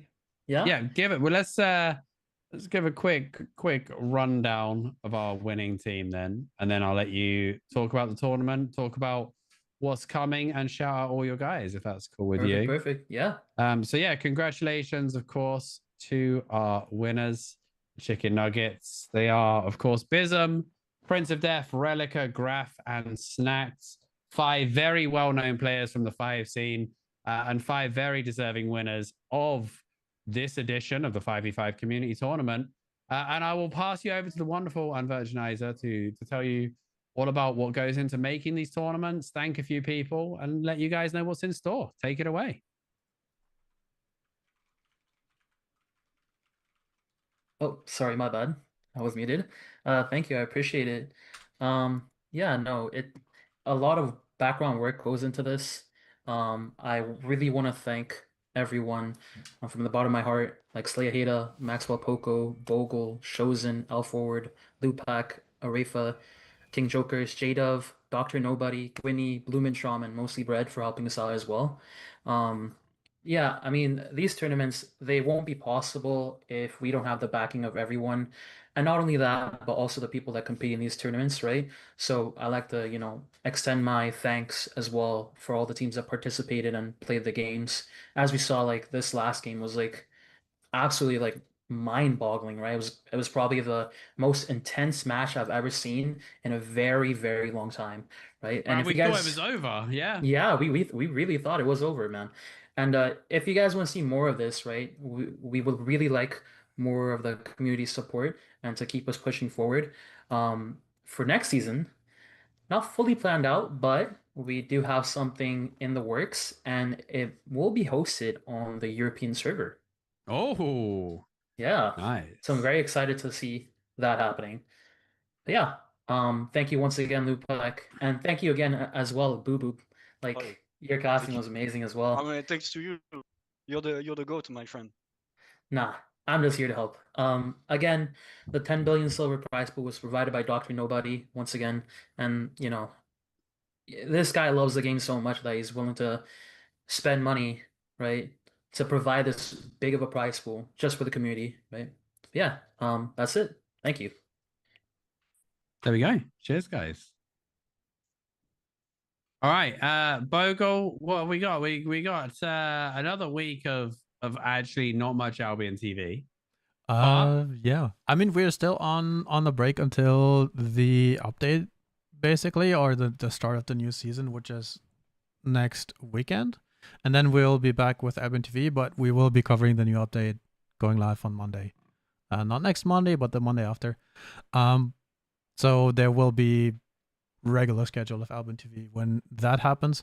But I wanted to ask, are you guys still continuing like a post tournament hangout stream or anything where we could raid over? Is there anything else going on, or is everybody just like done after many hours of organization? Maybe Slayahida might be streaming a little bit of Albion. Let me just check real quickly. But If yeah, not, most likely okay. Slayahida. Yeah, Slayahida will most likely be doing a post-match interview with some people. Okay. Well, I guess we can raid over there. We'll check that out. Yeah, that is it from my side. I think I have one more final 7-day premium code to give away to everybody. Let's do a quick goodbye. Thanks for organizing, everybody. X up in chat if you want to enter. Yeah. Say thanks for the tournament organizers. And then we are done, I think, for the official Albion stream for this, but there should be some. We'll be back next Discord. Saturday for the season kickoff. Though Yeah, we got a new season coming at you very soon. So look forward to bringing you all the action as we get into that across all of the servers. So yeah, thank you once again. We hope you guys have enjoyed this cast of the 5v5 community tournament. We'll definitely be back for another one. Don't get us wrong. But for now, thank you guys for watching. Thank you to the organizers. And we will see you all soon. Have a good one. Yeah, see you soon. See ya.